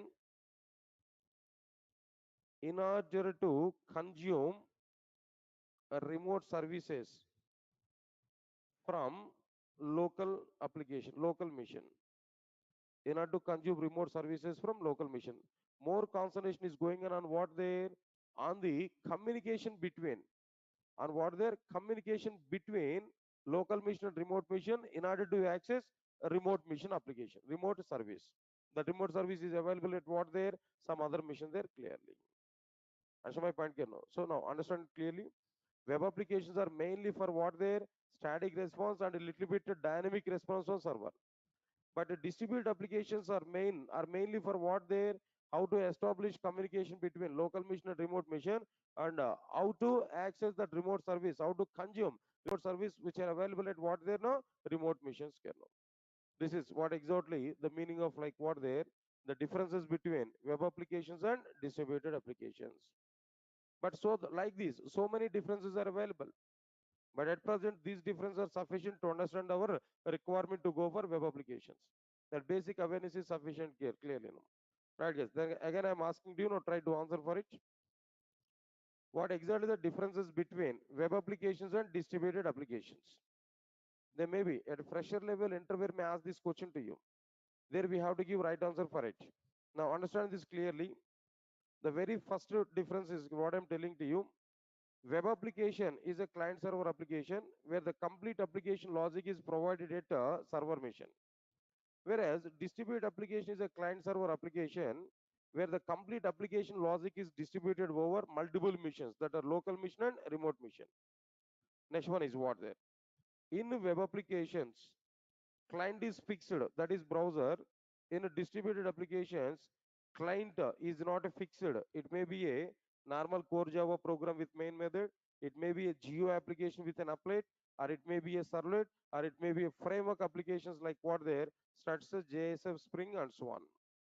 Next one is after that. To prepare web applications, we have to use a set of technologies called web technologies. All right, sir. To prepare distributed applications, we have to use a set of technologies called distributed technologies. Examples for distributed technologies are like what there? Socket programming, RMI, Corba, EJBs, web services, and so on. Next one here. Web applications are executed by the web servers and application servers, whereas distributed applications are executed by only application servers, not by web servers. Still, if you want to talk about the more internal reason, web applications doesn't require web services, middleware services, whereas distributed applications require middleware services. Web servers are not providing full stack middleware services, no, as a support, but application servers are providing what there all middleware services support. So because of that reason, application servers are only for what their distributed applications, and web servers are not for what their distributed applications. Leave this one. Web application is a collection of web components where web components are executed by the web containers like a servlet container, JSP container, and so on in the servers. Distributed application is a collection of distributed components like Java beans, EJB components, where the distributed components are executed by the distributed containers like what their EJB container in the servers. Next one, web applications are mainly for static response and a little bit dynamic response from servers, but the dynamic, that means distributed applications are having main concentration on the communication between local machine and a remote machine in order to consume remote services from local machine. Yes, sir, all of you are getting it or not? Now, all of you observe carefully. I'm going to give one conclusion. I'm going to give one conclusion. Now, try to understand it now. In general, enterprise application is the combination of web layer and distributed application layer. Distributed application layer. Again, I'm telling to you, try to understand it clearly. Where web layer is mainly for presentation in enterprise application, where web layer is mainly for what their presentation, how much in a more effective way we are presenting the content to the user, getting data from user and presenting data to the user. Answer my point, Keno.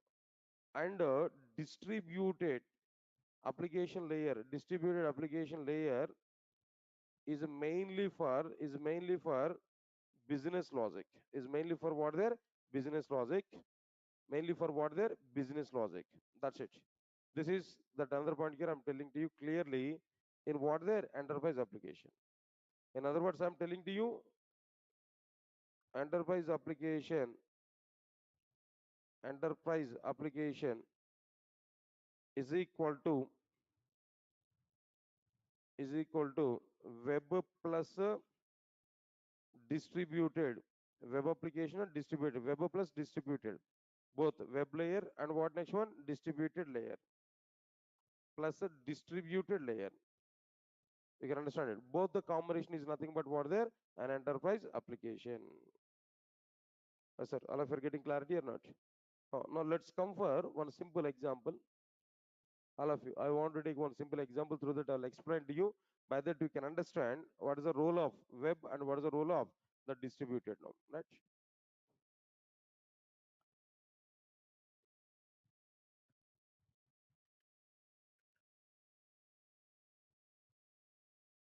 Right, sir. Now observe carefully.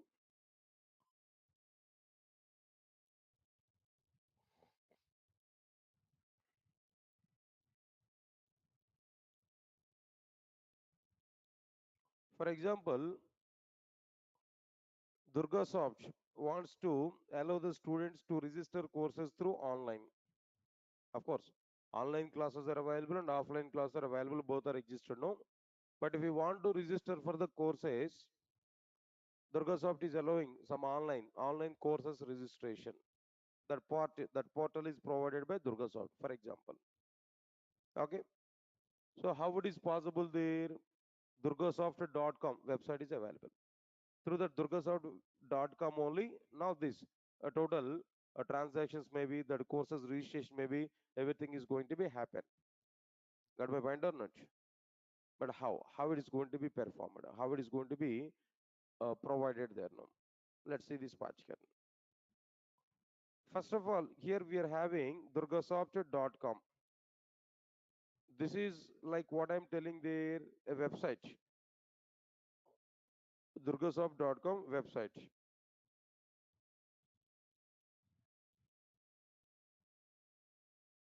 This is like what there, durgasoft.com, a website. Understand it? This website was designed on the base of like what there, Java. Or maybe you can use might be some other technologies, but assume it, it's a Java. Alright, sir.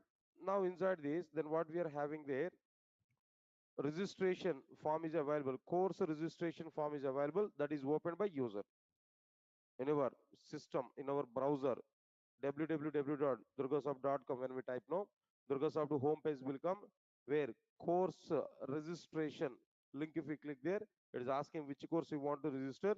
Then if you select some course, for example Java, automatically the course registration form will open for us. Now this is like what I'm telling there, registration form dot html or maybe JSP, HTML or JSP, whatever it may be. For your understanding purpose, I have taken like what there, HTML. Observe carefully.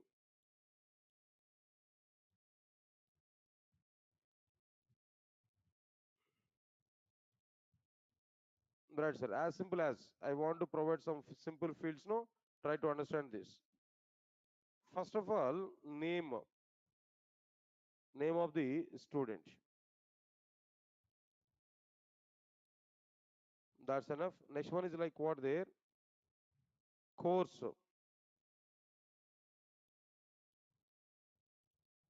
What course here we want to take. Then after that, when we select the course, automatically fee is going to be selected.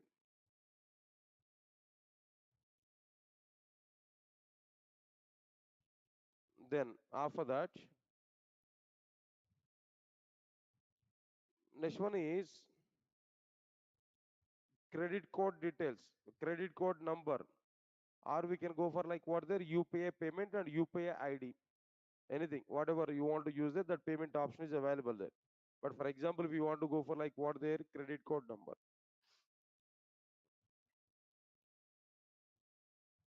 Okay, then whenever we are taking this credit code number like this, no, here we want to go for like what there, directly submit button. Submit button. Of course, in the real-time application, so many fields are available, but required fields only here I provided for demonstrating the requirement.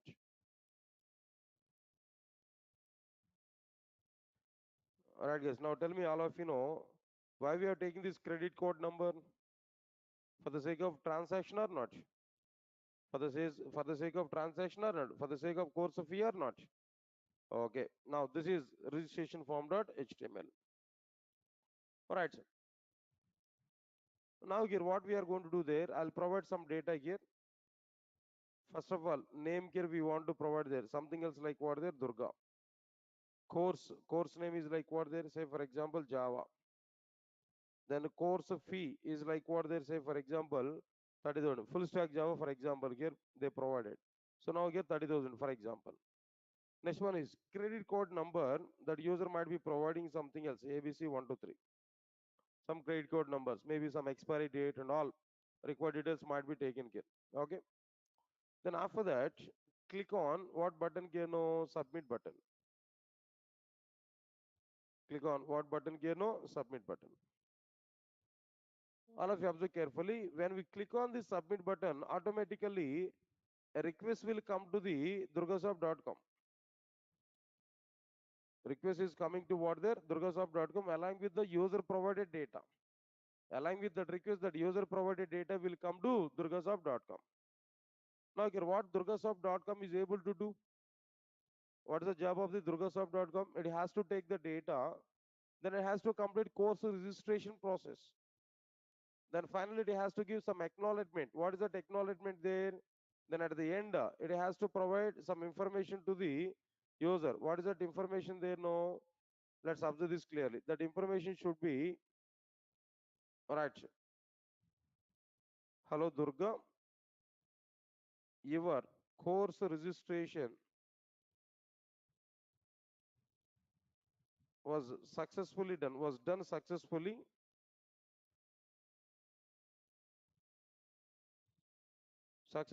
We will let you know, we will let you know the demo details or something else. Demo details like this, we are able to provide what there some response. Yes, sir. Got my point or not? This is what exactly the response here we are expecting from what there from durgasoft.com. Of course, durgasoft.com is able to provide some invoice also for the user with a link of that invoice in the response. Okay, understand it. Now this is request and a response here. And this is like what their response. Guys, now tell me, this registration form.html is available in the browser or not? This is the final response here we are able to get in what their browser or not? Okay. Now let's coming to the point, main point. When we submit request to the durgasoft.com with the data, what durgasoft.com has to do now?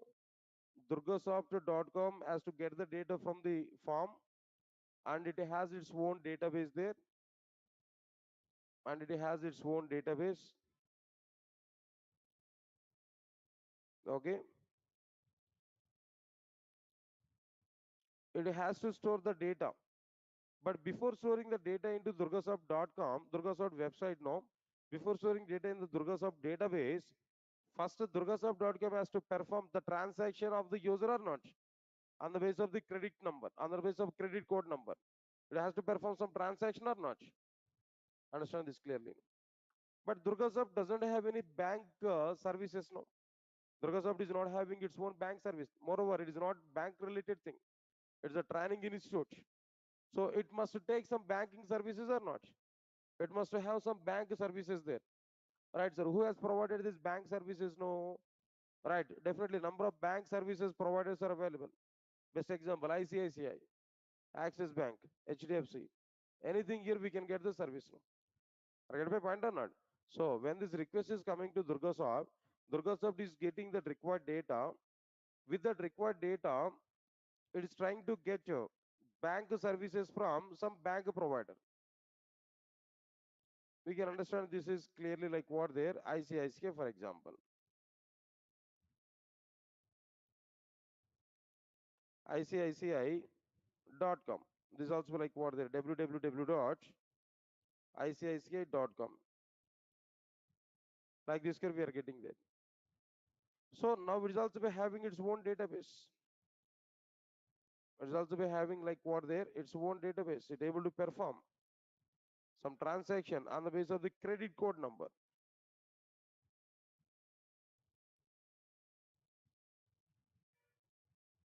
Okay, now observe carefully here. I'm going to provide some technologies now.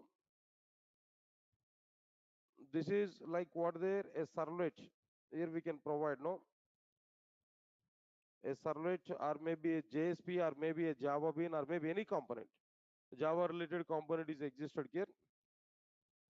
Now the Java related component, what it is doing there,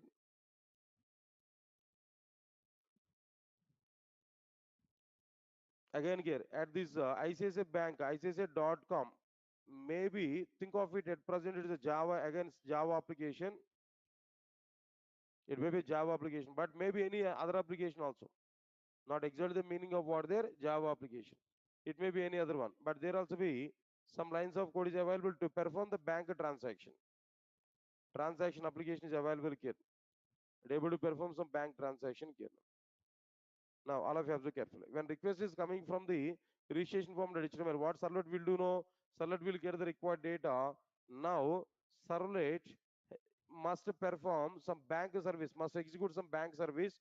So, bank service is provided by the number of bank service providers. No, then immediately this servlet is going to consume the remote service which is provided by a particular bank. By the execution of this remote service, by the execution of this remote service, there automatically the required transaction might be completed there. When the required transaction is completed, its required data will be stored in the bank database.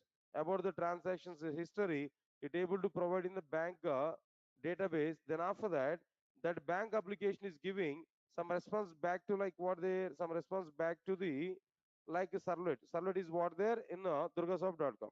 Now durgasoft.com is preparing the total response in a user understandable form, and durgasoft.com is sending some response to like what there to the respective user. This is that application here we have to understand, guys. Yes, sir. All of you are getting clarity or not? Now tell me. Now all of you know understand this clearly. Out of this total part, out of this total part,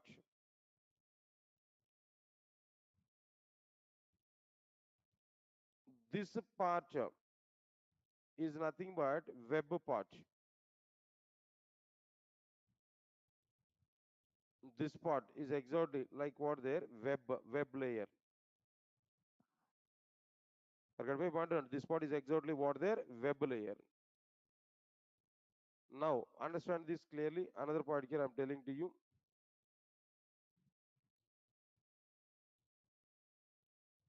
Now observe carefully this part.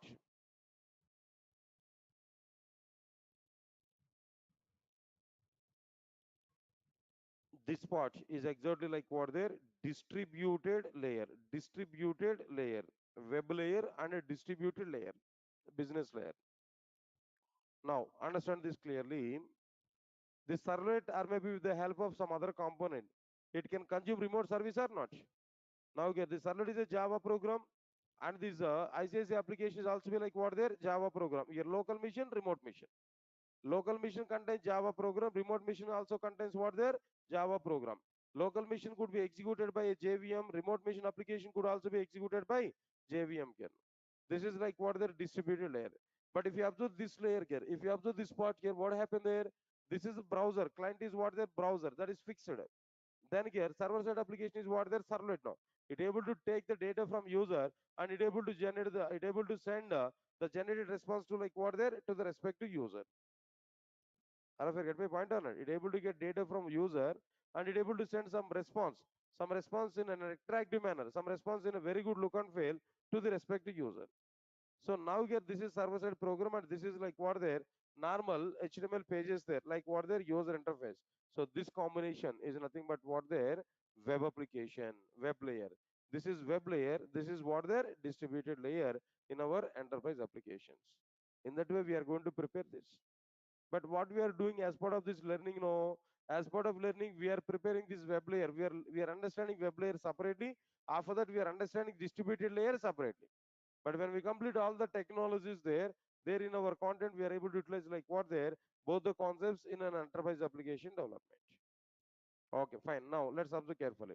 One more point I'm trying to introduce, no, now try to understand it clearly. No. Now tell me guys, all of you now tell me, this servlet is a Java application or not? Servlet is like what their Java program or not? No response guys. Servlet is what there, a Java related technology, Java program only. All of you observe carefully after this. Now here, we are saying like it is what their Java application. Am I right or not? But is there any guarantee that ICICI Bank is preparing their website by using Java? Tell me, do you have any guarantee? Okay, at present I am using ICICI Bank now. Maybe in the future I may shift from ICICI Bank to HDFC Bank. But do we give confirmation for it that HDFC Bank is using the Java application? Is that way that their website is prepared on the basis of Java? Will you give any guarantee for it? No, that website may be prepared by using PHP, or maybe it may be prepared by using .NET, or maybe Python. It may not be Java. Understand my point here, what I'm telling there. So it may be any remote application. This is like what I'm telling to you, remote application. Is a remote application there. Observe carefully. It may be anything. It is not like exactly Java. It may be like what there, anything, remote application it may be. Any technology it may be. Got it or not? But local application is what there, Java application. But remote application is what there, non-Java. It may be Java, may not be Java. There is no guarantee for it. But still we require some consumption or not. The service consumption is required or not. That remote application may be designed in any of the technology, but that remote service must be consumed by local application or not. That durgasoft.com has to consume the bank services or not. It's mandatory or not. When request is coming for transaction, whether that remote bank application, bank service designed in Java or maybe non-Java, that doesn't matter. But at the end, Durgasoft has to consume the services from bank application or not. Right, sir. Exactly. Just 1 minute.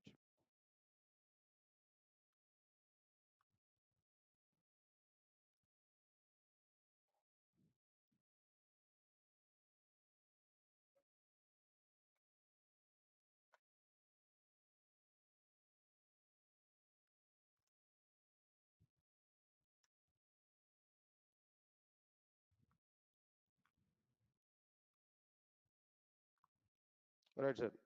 Now, exactly. Then we don't have any guarantee whether this remote bank application is prepared in the Java or maybe non-Java. There is no guarantee for it. It may be any type of technology. But still, durgasoft.com has to consume the services which are provided by bank application or not. Exactly. In this particular situation, to establish the communication between Java application and non-Java application, or to establish the communication between Java application and other Java application, normal Java application and non-Java application, to establish this type of communication and to provide environment to provide environment in order to in order to access remote service from local application, there we have to go for a separate technology. That separate technology is nothing but like what their web services. What it is coming to the picture there, no? Web services. Now tell me, to prepare this server-side component in durgasoft.com, what technology I have used there? Come on, what technology I have used there? Servlet. But to prepare this distributed application, if both the remote application and local application both are Java, EJBs are sufficient. You may use RMI also, no problem. Socket program also, no problem.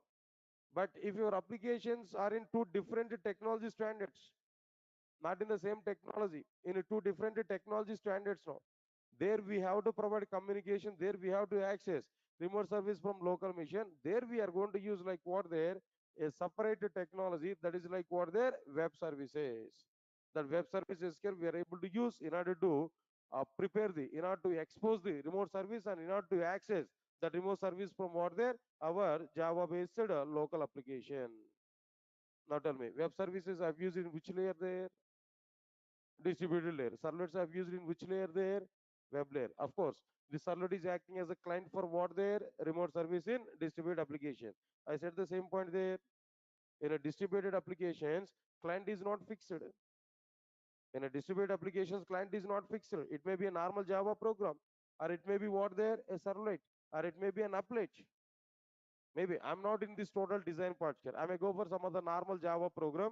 The normal standalone application wants to get access from what their remote application, the remote service now. There might be I may go for what their applet. There I may go for what their applet. Next one is here. Maybe a framework application. In place of this servlet, in place of this one, I may go for like what their structs application. I may go for what their JSF application. I may go for what their maybe some Spring application. Get my point or not? Then finally here, we need a client program in order to access remote services in a distributed application. In this context, I have taken as what their servlet. In this context, we have taken as what their servlet. So this is what exactly the way to provide like what their web application and distributed application in a single frame, in a single enterprise application. Yes, sir. All of you are getting clarity or not? All right, sir. Final conclusion here, I'm telling to you clearly. What is the final conclusion here? Web application in the sense, web, that means enterprise application in the sense, don't think about it only web application. Don't think about it is only distributed application. It is a combination of web layer and distributed layer. Then finally, that is called as like what there, an enterprise application. Right, so now observe carefully. Here, just example I'm telling there. Here we may use like what there, EJBs, maybe web services, maybe some different things here we are able to use. Right, sir. Here we have used what there servlets. Next one here we are able to use like what there JSPs also. Servlets and JSPs also here we are able to use. Okay, that's fine. Now this is the content here we can understand. Simple representation here I provided. No, just leave this one. Then after that, guys, I'm asking one more question to all of you. Now my main intention of taking these classes is now is what there for the sake of servlets introduction. Am I right or not? So servlet is a server-side technology. It can be used to prepare web applications. So we need to understand web application. What is a web application? If we want to understand web application, then what exactly the meaning of enterprise applications? How many types of applications we are able to prepare by using Java? In this way, here I'm taking all the points now. As part of that, now we understood clearly what exactly the meaning of standalone application, what is the meaning of an enterprise application. Inside this enterprise application, what is the meaning of like what their web applications. These concepts here we are able to provide clearly now. Yes, sir. All of you are getting it or not clearly now? All right, sir. Now observe carefully. Next point here. Listen carefully. All right, sir. In web applications, observe carefully. There are two types of responses. In web applications, there are two types of responses. Everybody, put more concentration on. In web applications, there are two types of responses. What are the two types of responses in web applications? First one is static response, and the second one is what there dynamic response. First one is what there static response, and second one is what there dynamic response. Clear? But what is the difference between static response and dynamic response, Kernam? This is also a question. There we have to understand this clearly. What is the difference between static response and dynamic response? This is a question now. Again and again I'm telling there, without knowing what is static response and what is dynamic response, there is no, it is waste of time to understand like what there, this is servlets. Without having awareness on static response and dynamic response, it's a waste of time to understand like what their servlets. So because of that reason, what I'm telling to all of you, everybody must aware about like what their this is servlets after understanding the static response and dynamic response. But I will give clarity now. Try to understand it clearly. First of all, let's understand the static response now. Static response is the response from server machine. Static response is the response from server machine. Okay, it will be generated. It will be generated without executing any resource. Without executing any resource at a server machine. Without executing any mission, without executing any resource at a server machine. Static response, the response from the server machine, it will be generated without executing any resource at a server machine, and it will be generated from server without performing any action, without performing any action at a server side application. Don't worry, I'll show in the form of a diagram so that we are able to understand it clearly. Right, sir. Example I'm telling there. Every user will get a login form. Every user will get login form when we use www dot, then what next one get gmail.com. Am I right or not? Am I right or not? Now tell me, And one more point here I'm telling to you, observe carefully. Static response is the response which must be common to the every user of that server side application. It must be common to the every user of that server side application. It's a common to the every user of that server side application. That's the point here now. Example here I'm telling there, every user will get a login form when we use www.gmail.com. Yes, sir. Got it or not? Fine. Next one is like what I'm telling there. One example I'm telling to you. Now see this one small diagram for it.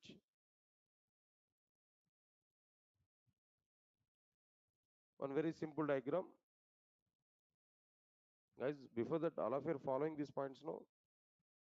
See, then first 1 week, don't think about the server side program immediately preparing an application now. First 1 week to 10 days max theoretical concepts.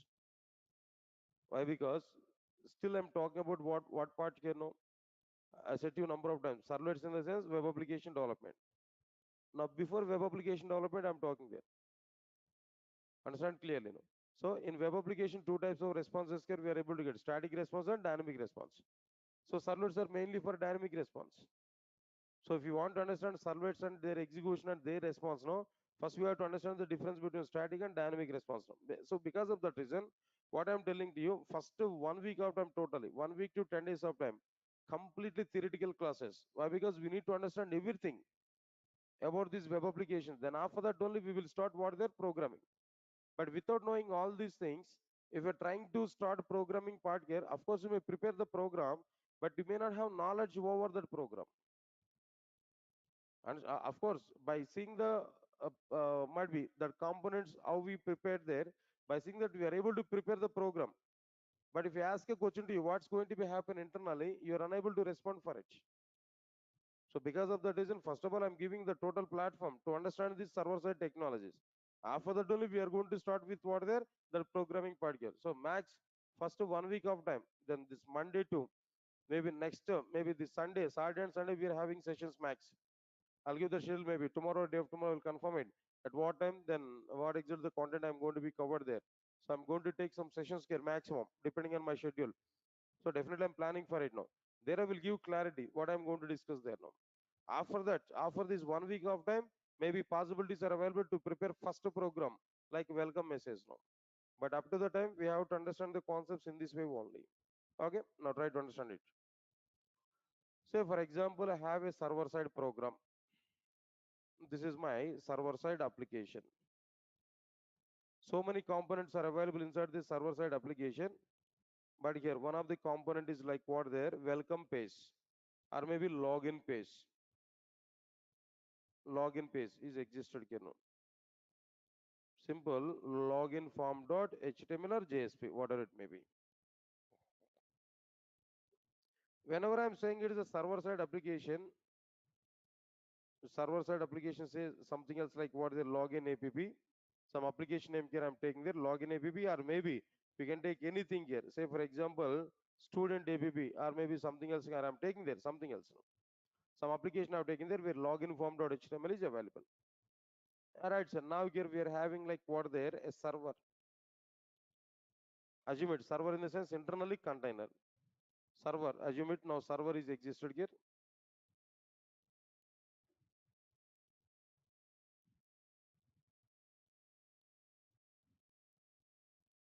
This is like what their server. Observe carefully.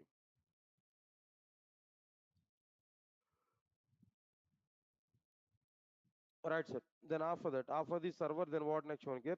Now here we are having client one, client two, and so on, number of clients.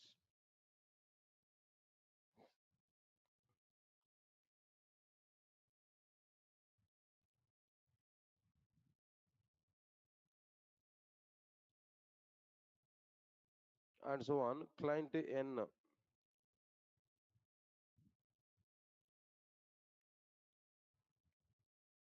and so on, client n. Okay, all of you observe carefully. Then after that, client 1 is submitting a request to the server.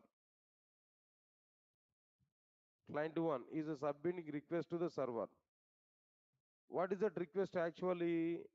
That request contains HTTP colon slashes and so on and so on and so on and so on slash login form dot HTML. What it is providing there? HTTP colon slashes some URL where at the end what we are getting there, no, login form dot HTML. Then what is the job of the server actually? The job of the server is, now the server will search for login form.html in the application. If it is available, directly its content will be taken by the server. Now server will send, now server will send, now server will send the copy of login form.html to client 1 from where that request is coming. Sir, got my point or not? It will get the copy from the login form.html. The total copy will be given to like what there, client 1. Now at client 1 here we are able to get like what there, login page. At client 1 here we are getting like what there, login page. Observe carefully. Now similarly, what happened here? Now next one is like what I'm telling to you. Client 2. Client 2 is sending request to like what there, server. How the request will be submitted, you know, we can understand clearly. HTTP colon slashes and so on slash login form dot HTML. Again, what the server will do there, server will search for login form dot HTML in the application. If it is available, it will get the copy of its content. That copy will be given as response to the respective client.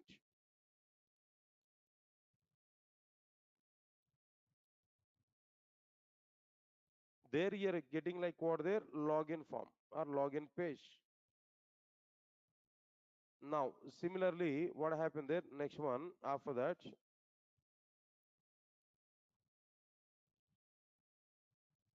Similarly, client N is submitting request to like what there, server. For what there, what is the thing, you know, HTTP colon slashes and so on slash login form dot HTML.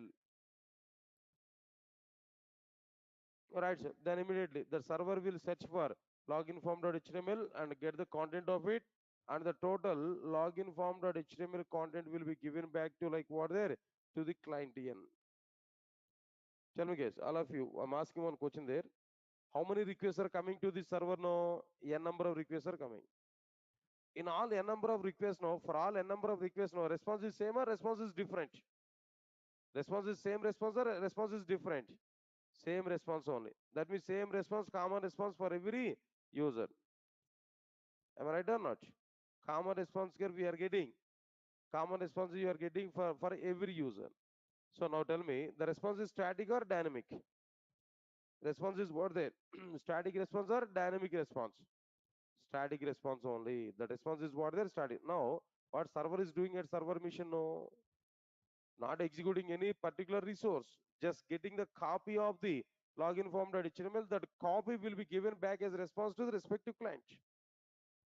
Getting the data from the login form.html, that content will be submitted back to what their client application. So it is a static response only. It is not performing any particular action. It is not executing any particular resource at server mission.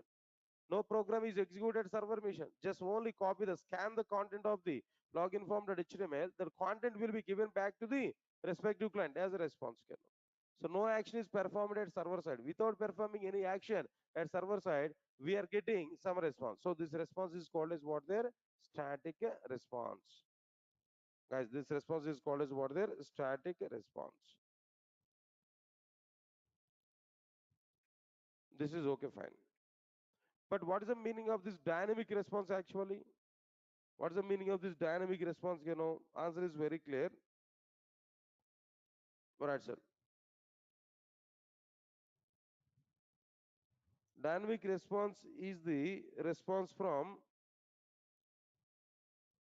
server mission Dynamic response is the response from the server machine. It will be generated by executing a particular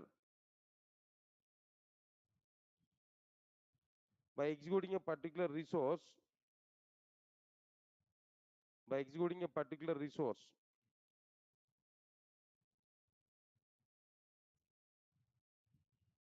at a server machine, or by performing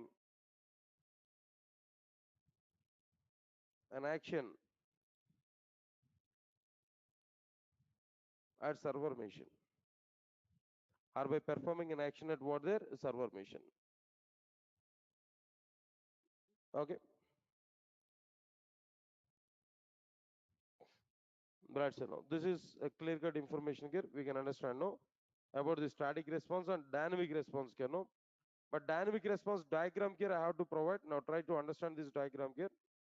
Simple. In the same diagram, I'm trying to modify the content here. Not required. I want to go for some other diagram here. Now try to understand this clearly.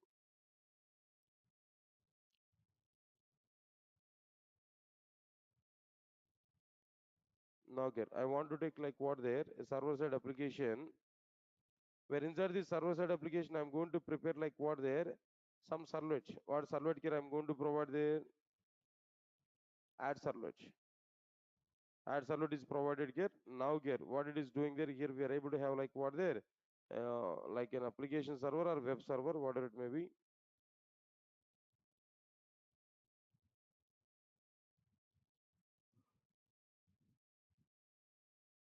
Right, sir. Now here we are able to have a number of clients.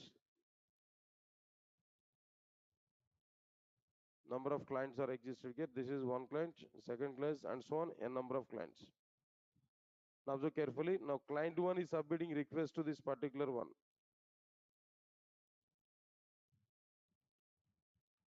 HTTP colon slash s slash. Now here I need to prepare some application. What is that application here? Add app, for example. Then inside this add servlet is available. The servlets are going to have some logical names there, or maybe locators are available. With that locators only here, we are able to prepare this particular servlet. And so on and so on and so on. Here we have to provide like what there add.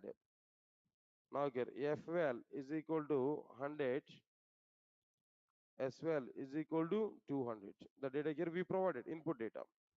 Now server, what server is doing there? By taking this total data, server is going to execute like what there? Add servlet. Add servlet will be executed. It able to perform the required addition operation. After providing the required addition operation, now it is providing some response to the respective server. What is that response is coming from the add servlet node? Right, sir. Now 100 and 200 here we provided here. Overall here we are getting like what there? 300 here we are getting the response now. The 300 response will be given back to like what there? To the respective client.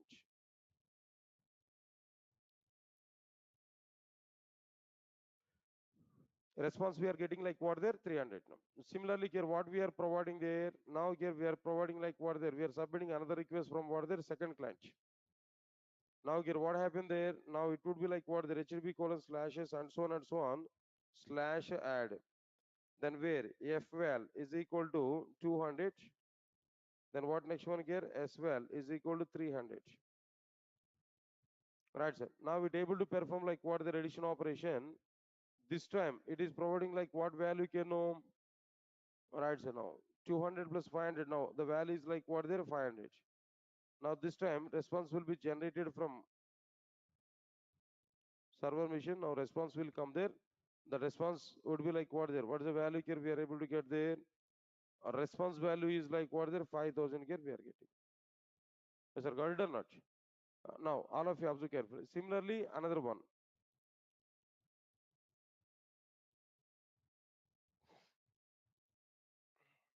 HTTP colon slash s slash then add comma. Then what response here we are providing there? Now it will be like what there 3000. This is like what there first val is equal to 3000. Next one is a S val is equal to like what there and 4000. Then immediately what server is providing response to us now? Now this data will be taken by our application.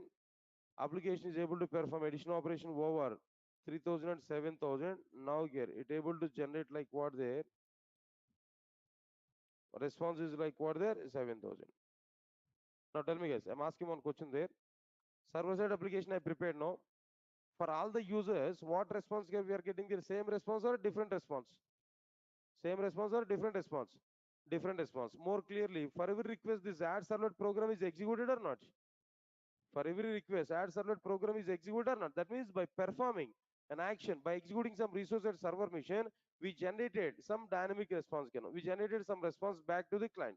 So this type of response is called as what there? Dynamic response. This type of response is called as like what there? Dynamic response. Right. Now let's see this one here. Dynamic response content here we are getting. Okay. So finally, now tell me, in web applications, how many types of responses are coming there? Two types of responses. No. What are the two types of responses? No. Static response and the second one is what there? Dynamic response. Static response is a response which is coming from server without performing any action at server machine and without executing any resource at the server machine. It should be common for every user. But dynamic response is a response which is generated from server by executing a particular resource at server machine or maybe some JSP based at server machine, and it is individual to the users. The response should be individual to the users, not common to every user. That's enough. This is what exactly the point about like what there static response and what next one dynamic response. That's all guys. Now this is the story here we can understand today. Then tomorrow I'll move forward. Apart from this, what I'm going to take there and tomorrow, no? Tomorrow we are going to discuss about like what there, like how dynamic response is generated in a Java applications. How it is possible to generate dynamic response. To generate dynamic response, what technologies are available? Then after that, what are the differences between these technologies? Then all the concepts here we are going to understand, right? That's all guys. That's all for today. Then tomorrow we'll see the remaining content. Within few minutes, I'll start what there, that frameworks. Now try to attend for it. Right, sir. Thank you. Thanks a lot.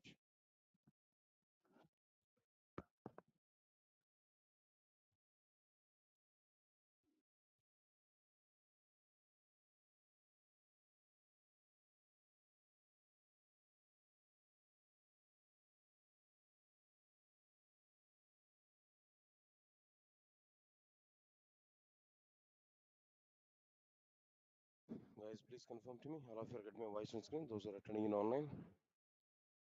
Guys, please check it. All of you are getting my voice on screen. Those are attending in online. Is my voice is clear to all of you guys? Please confirm to me. All of you are getting my voice on screen.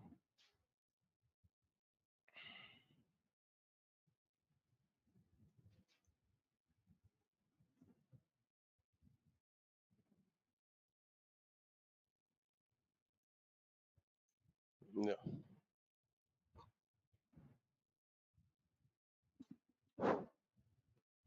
All right. Good morning, guys.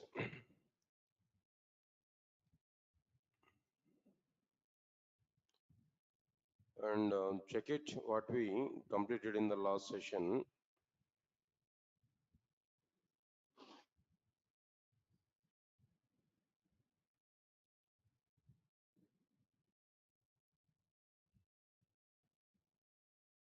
So if we observe the content here,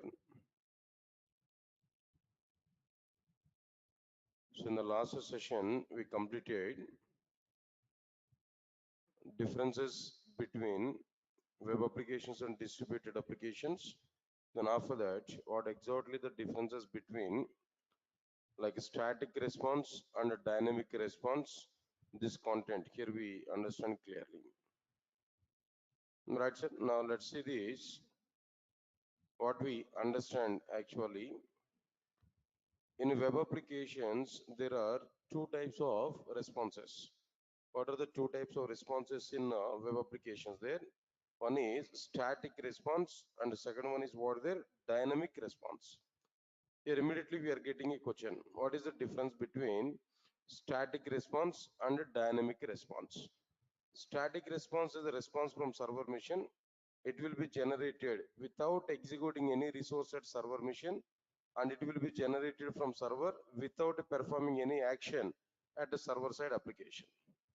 Without executing any resource at server machine or without performing any action at server side application, if any response is generated, that response is called as what there? Static response. Static response is the response which must be common to the every user of that server side application. Common to every user of that server side application. Example, every user will get a login form when we use www.gmail.com. So for every user, no changes in the response here. Same response here we are getting. So this is exactly called as like what their static response. Some example here I've given this. Then every client is submitting request for what their login form.html. Here server is not executing anything at server mission. Just it will get copy of the login form.html. That copy will be given back to like what their all the clients.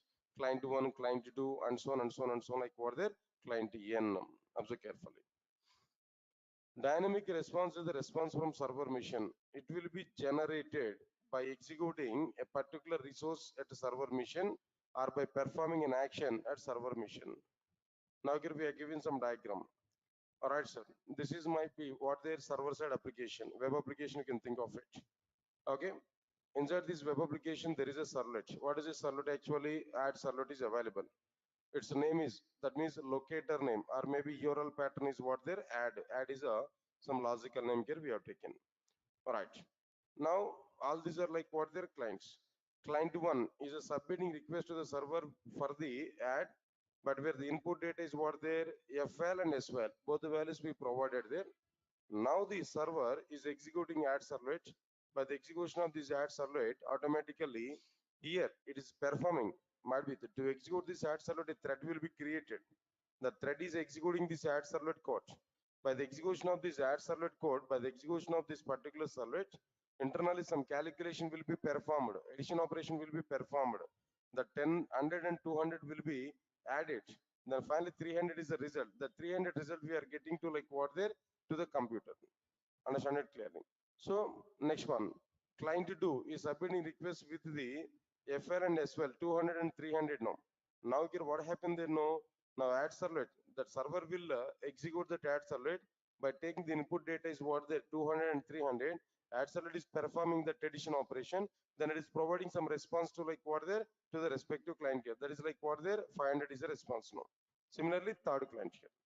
Understand my point here. Similarly, what there third client here. So now here we can understand every client is sending request to the same add servlet, but depending on the input to data, this add servlet is performing some operation and it is providing some response back to the respective client. Now tell me here, response is generated by executing a particular resource at server mission or not? Of course, we have taken this like what their servlet. By executing a particular resource at server mission, some response will be generated to the respective client. So this response is called as what their dynamic response. This response is treated as what their dynamic response. Observe carefully. Right, sir. Now this dynamic response is generated by executing a servlet or maybe by executing a particular resource at server mission. And this dynamic response is generated by performing an action at server mission. All right, sir. Now this is exactly called as like what their dynamic response to the respective client. Of course, might be multiple users are accessing this servlet at a time. Nothing else. For every user request, a separate thread will be created at server. That thread is executing that resource. That thread is responsible to provide what the some response. That response will be taken care by this server. It able to submit that response back to like what their respective client can. Just put focus on only dynamic response. Don't think about it, how multiple requests are processed, how multiple threads are going to be executed concurrently. That everything I will discuss with you later on. As of now, your knowledge may not be sufficient up to that level, but here only the point is what they, when we submit request to the server with some input data, now server is taking that request, server is identifying a particular resource, the server is executing that server side resource. By the execution of the server side resource only, some response will be generated. That response will be given back to the respective client. Here that response is called as what their dynamic response. Guys, please recognize this, what I'm telling to you clearly. All right, sir. Now, I want to give one conclusion here after completion of this. Now try to understand this conclusion, all of you. Here we are getting like what their dynamic response here we are getting. Am I right or not? Okay, fine. All of you understand this point clearly. How this dynamic response is generated here? How dynamic response is generated here? Now guys, now tell me how dynamic response is generated here by the execution of this server side program or not? Yeah, it may be servlet or it may be JSP, just leave it, no problem. By executing this server side program, some response is generated or not? Understand my point, Kano? So now namesake I have taken it is what there is servlet. A servlet. So servlets are able to generate some dynamic response or not? Okay, the servlets are written in what there? The servlets are written in what there? Web applications. Am I right or not? So to prepare web applications, we are using servlets or not? Now, the concept here I'm telling to you, the conclusion here I'm telling to you. All right, sir. Now the conclusion here, what I'm telling to you, from the above, from the above, from the above representation, from the above representation, we can understand it. The main purpose of servlets and JSPs, the main purpose of servlets and JSPs is to is to prepare is to prepare web applications in order to prepare web applications in order to generate dynamic response. The main purpose of servlets and JSPs is what there?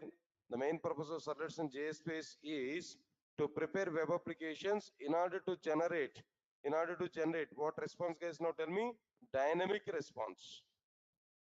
For the sake of generating static response, servlets and JSPs are not required. Just simply we can go for HTML pages now. If you want to generate static response, they're not required to go for what there? Servlets and JSPs there. We have to go for like what there? HTML pages. That's sufficient. But our requirement is what there? We want to generate some dynamic response from the server machine. If we want to generate some dynamic response from the server machine, we need one application at server machine. That application is what their web application. Inside this web application, we may prepare so many components. Some components may generate static response, some other components may generate what their dynamic response. So which components are generating dynamic response there? There we can understand clearly what their servlets and JSPs clearly. Is that all of you get my point or not? Okay, fine. Now, okay, before this, I want to give one more point here and try to understand this clearly. One more point here itself, I want to specify to you, now try to understand it. All right, sir. Now, here I'm telling to you from the above representation, from the above representation, from the above representation.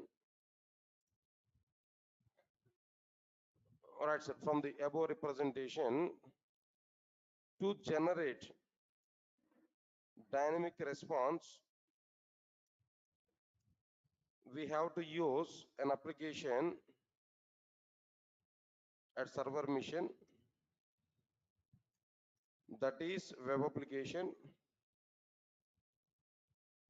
In web application, we have to use some resources.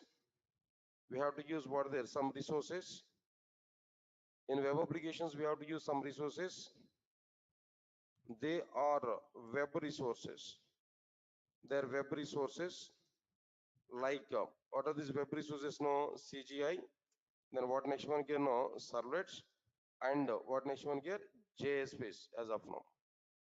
Understand my point here now?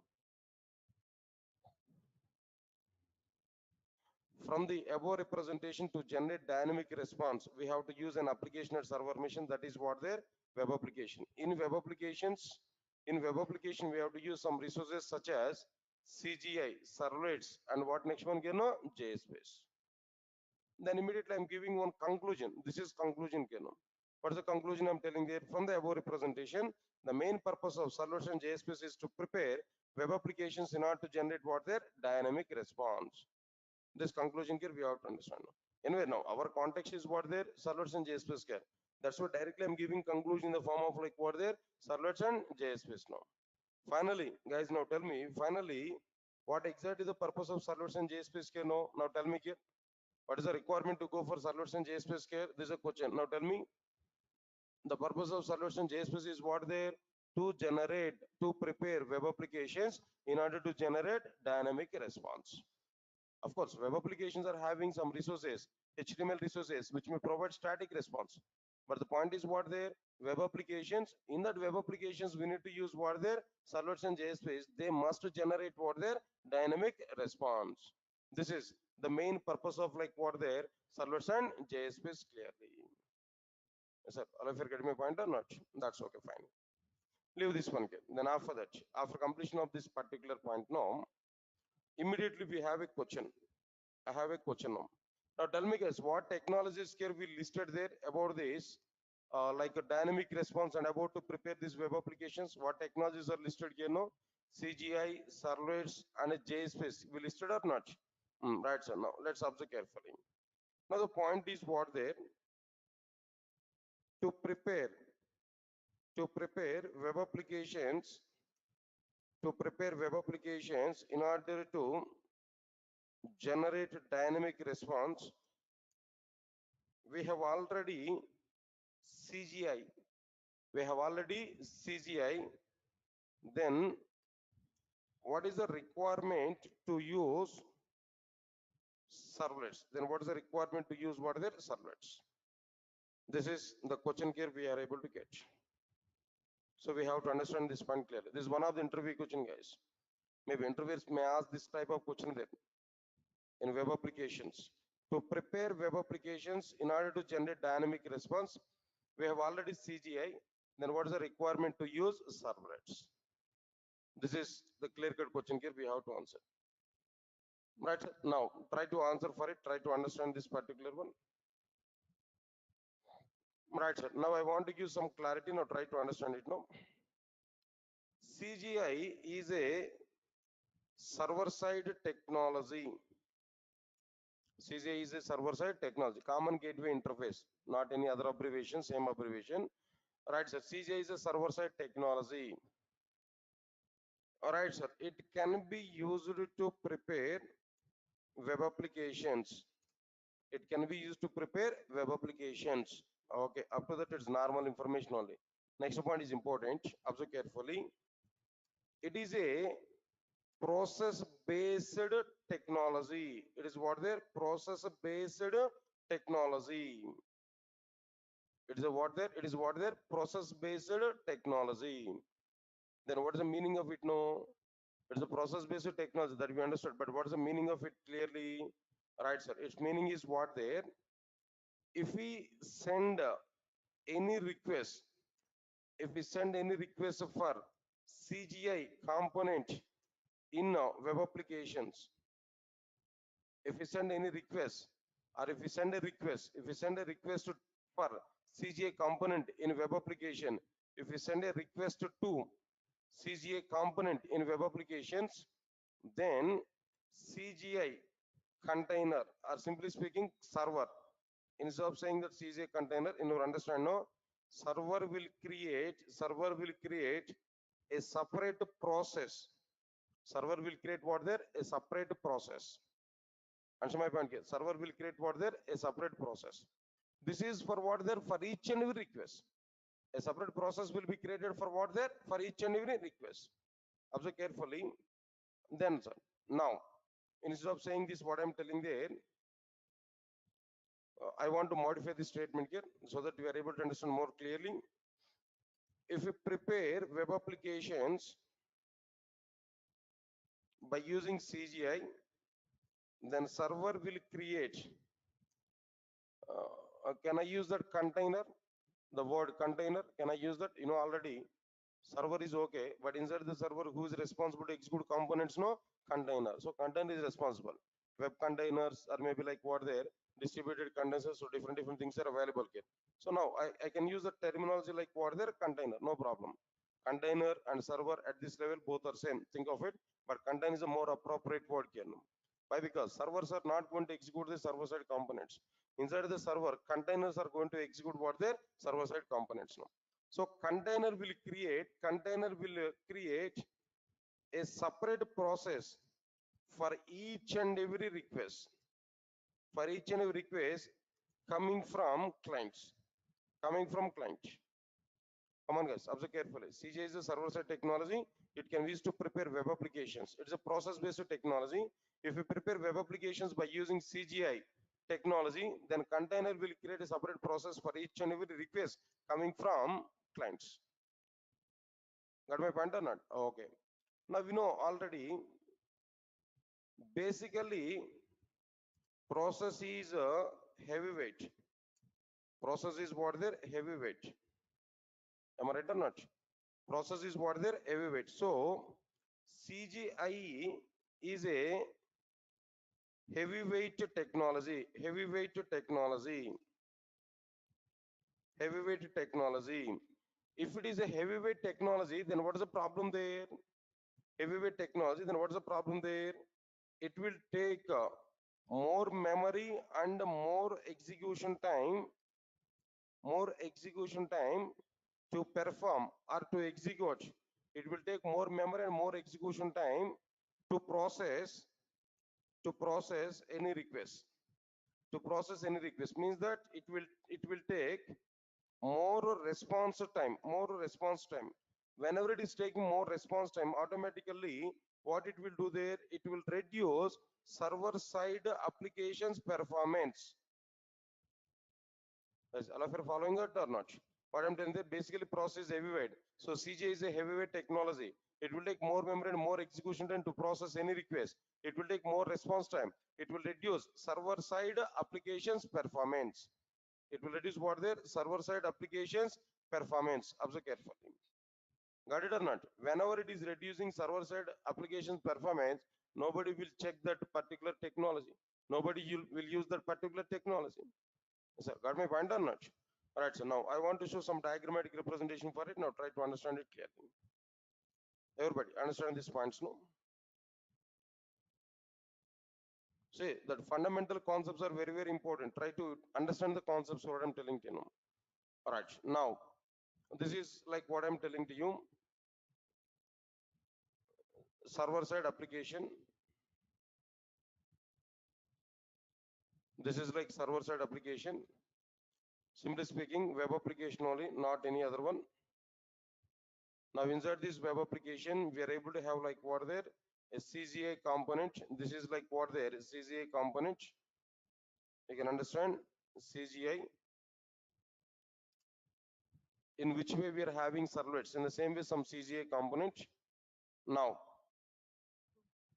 here we are having server.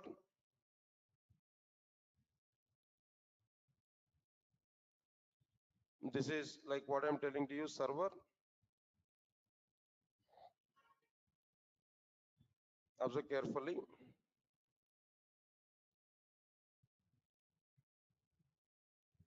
This is server. Here multiple clients are existed now, and so on. So many clients are existed. Client 1, and this is like what there, client 2, and so on and so on. Client N, number of clients are existed.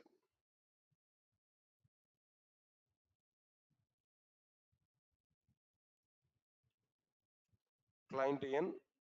Now observe carefully, all these clients are sending requests to the CJ component only.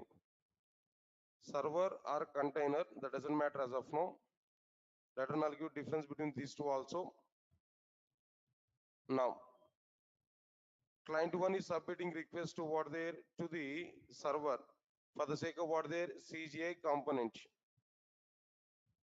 Okay, then immediately what the server will do there, immediately server will create a process. Server will create what there, a process. All of you observe carefully. A process will be created. This is for what there, P1 process. Now that P1 process is taking the responsibility of executing the total program. P1 process is responsibility of taking execution of like what there, so CGA component can. Now this is not a thread, please recognize this. This is what there, a process can. Next one, client 2 is submitting request at the same time or maybe after processing the first request. This is request 2. This is like what I'm telling, the request 1, and this is like what the request 2. All right. Now with respect to this request 2, automatically another process will be created, P2 process. P2 process will be created. Now this P2 process is going to execute the required CGI component. Now it will be executed. Don't think about these lines or threads now. Just think of it processes. Okay, and so on and so on and so on. So many requests are coming in. Finally, last request is submitted from client N. Maybe at the same time or maybe one after another. That doesn't matter now. Now this is like what I'm telling there, request N. With respect to this request N, what happened there now? At server side, server will create, container will create so many processes. Container will create what there? So many processes.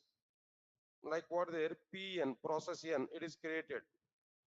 Now process N is coming to the application. Now CGA component will be executed by the same application. Of course, all these requests are coming to the same single CGA component or multiple CGA components, that doesn't matter. All these requests are coming to the single CGA component or multiple CGA components, that doesn't matter. Observe carefully. But finally, for every request, a separate process has to be created. So multiple processes have to be executed at server side. The process is basically a heavyweight component, then it may take more memory and more execution time. When it takes more memory and more execution time, automatically response time for the client will be increased. Means that performance of the server side application will be reduced. So once it is reducing performance of the server side application, nobody is thinking about like what there. Nobody will use this particular technology in our web application development. Understand guys what I'm telling you now? So this is exactly the meaning of like what there CGI. That means CGI and its drawback here we can understand. That's now. Let me check this. Right, sir. Basically, this is what their process-based technology. That is another point here. One more point I'm telling to you, try to understand it. No, CGI is more error-prone technology. Understand the word more error-prone technology. What's the meaning of it? No. What is the meaning of it? No. More number of chances are available to get errors, even in a small piece of code.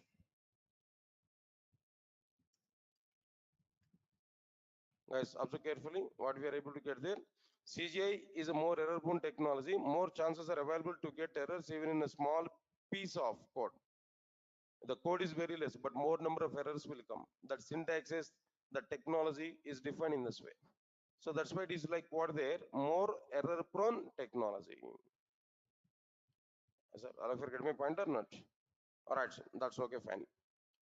Next one is after that, then one more point here I forgot to specify actually. CGI is a server-side technology. It can be used to prepare web applications. Right, sir. And then one more point I'm telling there. It was designed on the basis of C and some other scripting languages. Some other what are scripting languages. Yeah, this point I forgot to give that. Then what is this? No, it was designed on the basis of what programming language there? C and some other scripting languages. Tell me, C is process based or thread based? Majorly process based. Of course, threads also we can create, but it's very less. But majorly what they know, process based. As per that we are getting, it's a process based technology. Then remaining concept is as it is. Yes, sir. All of you get my point or not? Right now, tell me, by understanding this diagram, for every request, a separate process is created or not? Handling process will take a lot of time. Handling process is what there? Lot of time. So what is alternative for it now? What is the alternative for it now? Handling process will take a lot of time. That's okay, that we understood that. Then what is the alternative? Process is heavyweight. Then what is the alternative for process now? Come on, in general, what is the alternative for process now? Threads, thread-based technology. Thread is an alternative for what there? Process can. Guys, understand it now. Here, how multi-threading is coming into the picture. How threads concept is coming into the picture. Observe carefully. If you don't know multi-threading, you're unable to understand anything internal in the future. Of course, we are not going to use multi-threading explicitly. In server-side applications, we are not going to create threads explicitly. But internally, servers are designed The server-side application execution is designed totally on the basis of multi-threading. If you don't know multi-threading, nothing is going to be understandable to you. Once you are not understanding clearly internals, no, it is not possible to design the applications effectively. Basic applications only we are able to prepare, but complex applications and performance point of view, if you want to do some activity with our application, no, not possible for you if you don't know anything about multi-threading. So here multi-threading intention is coming there. Now try to understand it clearly. All right, sir. Now, as per this, we need to go for what are there? Some alternative technology. We need to go for server. That means we need to go for thread-based server-side technology. We need to go for what there? Thread-based server-side technology. Now, what is thread-based server-side technology? What is this thread-based server-side technology? Now, that is what there? Servlets. That is what there? Servlets. Now, observe carefully. Servlets is a server-side technology. Servlet is a server-side technology to prepare web applications. To prepare web applications. Here also we specify the same point. CGI is a server-side technology. It can be used to prepare web applications. Okay, fine. To prepare web applications. Okay. Next one is it was designed on the top of. It was designed on the top of Java. It was designed on the top of what there? Java. Especially J2SE, core Java. The servlets is designed on the top of what there? Core Java. All right, sir. Where Java is a thread-based programming language. Am I right or not? Java is what there? Thread-based programming language. Moreover, multi-threaded programming language. Moreover, multi-threaded programming languages. Multi-threaded programming language. All right, sir. What's the meaning of it? No. Moreover, multi-threaded programming language. What's the meaning of it? No. The point is very clear. Moreover, multi-threaded programming language. So servlets is a thread-based server-side technology. Server-side technology. Now, please remember this. I'm using the term here. Java is a thread-based programming language. I'm telling there. But when I come for servlets now, I'm telling it is what there? A technology. Core Java is a programming language, but servlet is what there? A technology. Don't say servlet is a programming language. Don't say core Java is a technology. No. What's the difference? You know, very startup one, new definitions, new syntaxes, and new conventions. That is nothing but what there? A programming language. On the top of this startup one, if you prepare some libraries for a particular type of applications, on the top of this startup one, on the top of this programming language, if you prepare some libraries in order to prepare a particular type of application, then it is called as what there? A technology. JDBC is a full of libraries designed on the top of core Java to prepare database related applications. Servlets is a full of libraries designed on the top of what their core Java to design what their web applications. So here JDBC is a technology, servlets is a technology, but core Java is what there is a programming language. Understand the difference also clear? No, servlet is what there? A server-side technology. Now come for this punch here. Servlet is a server-side technology to prepare web applications. It was designed on the top of Java, where Java is a thread-based programming language, moreover multi-threaded programming multi-threaded language. So servlet is also a thread-based server-side technology. Then what is the advantage of it now? If we design web applications by using servlets, if we design web applications by using servlets,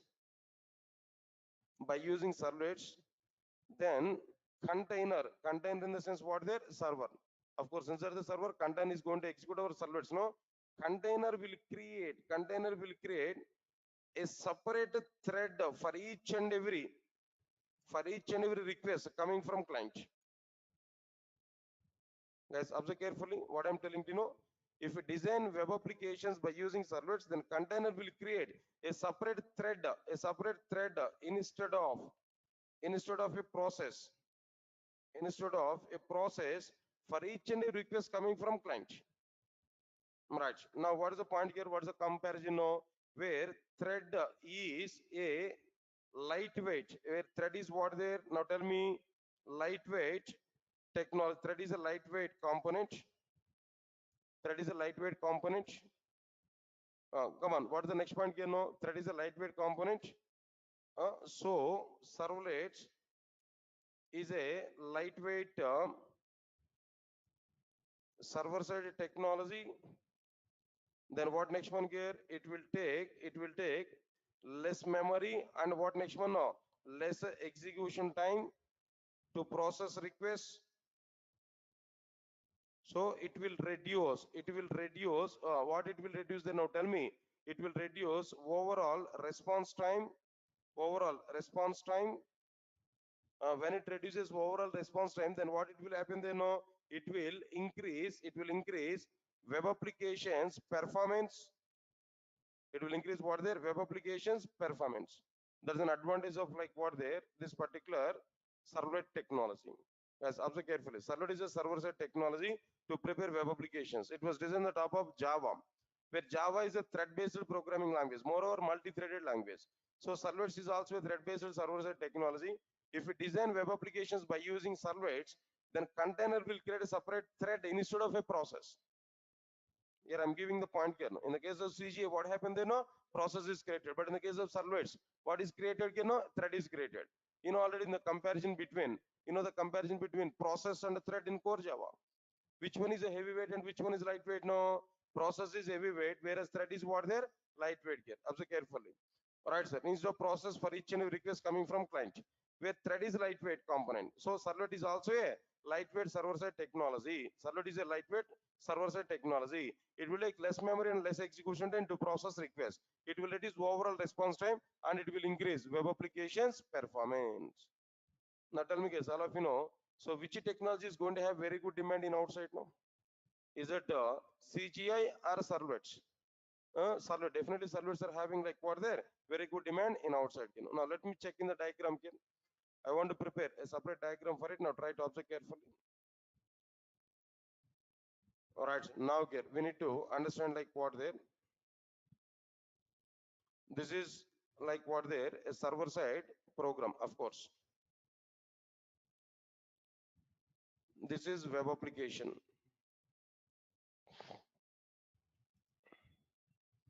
Inside this web application, I'm going to prepare a servlet. Now this is a servlet component, web component. Web component, this is what there, a servlet. Okay, fine. Next one, here definitely we need to have what there, one server.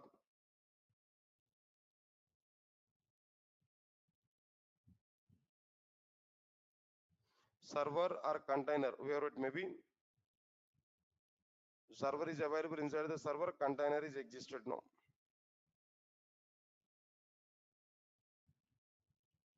Right. Now here we have to understand like what they, these are the clients. So many clients are existed, and so on and so on and so on. So many clients are existed now.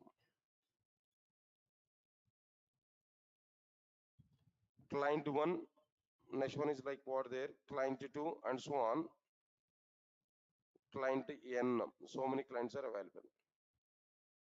As per the theory, what I said to you, as per the concepts, what I'm telling to you, if we submit request one to the server for this particular servlet, now what this container will do there, I try to understand it now. First of all, for every servlet an object will be created. For every servlet an object will be created. Am I right or not? Object will be created for every servlet. Okay, for the first request only object will be created here. That's okay. This is a servlet object. Servlet is designed on the top of the Java. Am I right or not? Java is an object-oriented programming language or not? So for the servlet, object must be created or not? But I cannot say this point for what their CGI. CGI is designed on the top of what their C programming language. Do you think about it? CGI is an object-oriented programming language? No. If it is not object-oriented programming language, how object will be created for CGI? No. Is it possible to create any object for CGI component there? Think of it. If it is not object oriented here, but servlets is an object oriented. Why? Because it is designed totally on the basis of what the core Java. So it's an object oriented here. That's why this is what they. That's why for every servlet a separate object will be created. That's why it is called as what their servlet object. Then for this request one, for this first request one, container or server will create one separate thread to execute our servlet program. Now this is like what I'm telling you, know, a thread. This is like what the T1. All right, sir. Now client 2 is submitting request to like what there to the same servlet. First of all, that request will come to what there to the server or container. To the server or container. Observe carefully. Request to is coming there. Now again here, now the server or container will identify the servlet now, then it will identify the servlet object there. On the top of the servlet object, now here, servlet, the server or container will create another thread to execute our servlet component. Now this is like what the T2 thread. T2 thread. Now and so on and so on and so on. So many clients are available here for every request. For every request coming from the client now, automatically a separate thread will be created over the servlet object. Now this is like what I'm telling to you, request n. When request n is coming there, automatically the servlet will be identified over the top of the servlet object. Another, like so many threads are created here. Now here what happened, then so many threads are created and so on and so on and so on. Now all threads are going to be executed concurrently on the same servlet. Now here we can take like what the, this is like what the thread n. Thread n, number of requests are coming. That's it. Now tell me here, if you observe this total scenario, process is a heavyweight, whereas thread is what their lightweight. CGI is a heavyweight, servlet is what their lightweight.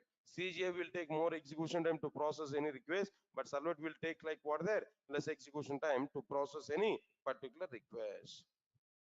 That's enough. This is what exactly the difference between CGI and a servlet. Guys, all of you following or not? All of you following or not?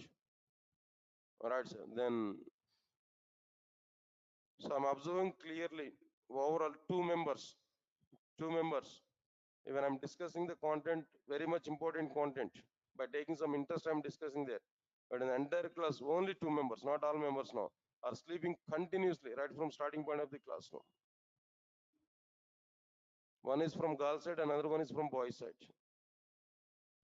Huh? Pavana? Pawan is very much active. Huh? All right, sir. Now, please don't sleep. The important topics I'm telling you. See, the point is what there. If you are not understanding this much of content here, see what technology we understand there by seeing these examples now. Servlet. Actually, our requirement is servlet, not CGI. Servlet. Okay, servlet is a thread based. For every request, a thread is creating. At least some idea we are getting there on the servlet's execution.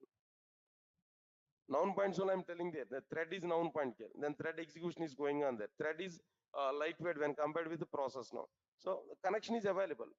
The advanced Java concept is connected with what their core Java. This is a proof for it. Entire servlets are designed on the top of what their core Java. So such important points I'm taking now. But now we are sleeping in the sense, what is the meaning of it now? I think you are giving more priority for your sleeping. Sir, got it or not? Say then, I'm telling to you, then if you are getting sleeping, without taking any of my permission, go outside and wash your face and come back. I don't have any problem there. Or go might be first floor or maybe like a tea stall, then take tea and come back. No, I don't mind for it. But the point is what there, we have to say that reason I'm sleeping, sir. I'll take that permission now. Huh? Right. What, sir? Fine. Come to the concentration here. So finally, the differences between CGI and the servlets. These two concepts here we completed clearly. All right, sir. Right, sir. Then there is a question now clearly. What is the question here? Single servlet object is available. Multiple requests are coming there. Multiple threads are coming to the single servlet object. So is there any performance lag while executing multiple threads? That is a question, guys. Yes, all of you are getting it, no? That's a question now. Right. Point I'm telling to you, that will be taken care by server software. As a developer, we should not think much about it. That will be taken care by what their server software. Inside the server software, so many administrative tasks are available. So many administrative activities are available. Through all the administrative activities, no, we are able to reduce that load. Answer my point clearly. So if I want to talk about this particular point here, if I identify more and more number of requests are coming to a single servlet component, no, in so many ways we are able to reduce that burden. One of the approaches what their servers are using internally thread pooling, in which way we are having connection pooling. There we are having what their thread pooling. That is point number one. Still traffic is more. Still more and more number of requests are coming. Huge requests are coming there. Huge crowd is coming there. Then immediately I may think about what is the load balancing concept. That is a part of the server administration. Nowadays maybe DevOps team will take care about it. Previously server administrator stream, operations team will take care about it, or server administrator stream will take care about it. No, but nowadays DevOps team will take care about it. How to share that entire traffic to multiple instances of our server. So where that load balancing topic will come this. Like this, so many alternatives are available. Guys, all of you get my point or not? So no need to think much about it. No, that will be taken care by server software. In the case if server software is unable to bear that much of traffic there, that many number of requests, no, there we will think about what there some alternatives there. That's one of the best approaches. What there load balancing. What is this load balancing? How we are going to do that load balancing? No, right? That we are going to understand clearly. Right, sir. First point, server will take care about it, and secondary is what there still server is unable to handle that, then we will go for what there a mechanism to balance the total load for a single component. That's nothing but what there load balancing now. Think of it, not required to think much about. As a developer we are not going to think about it.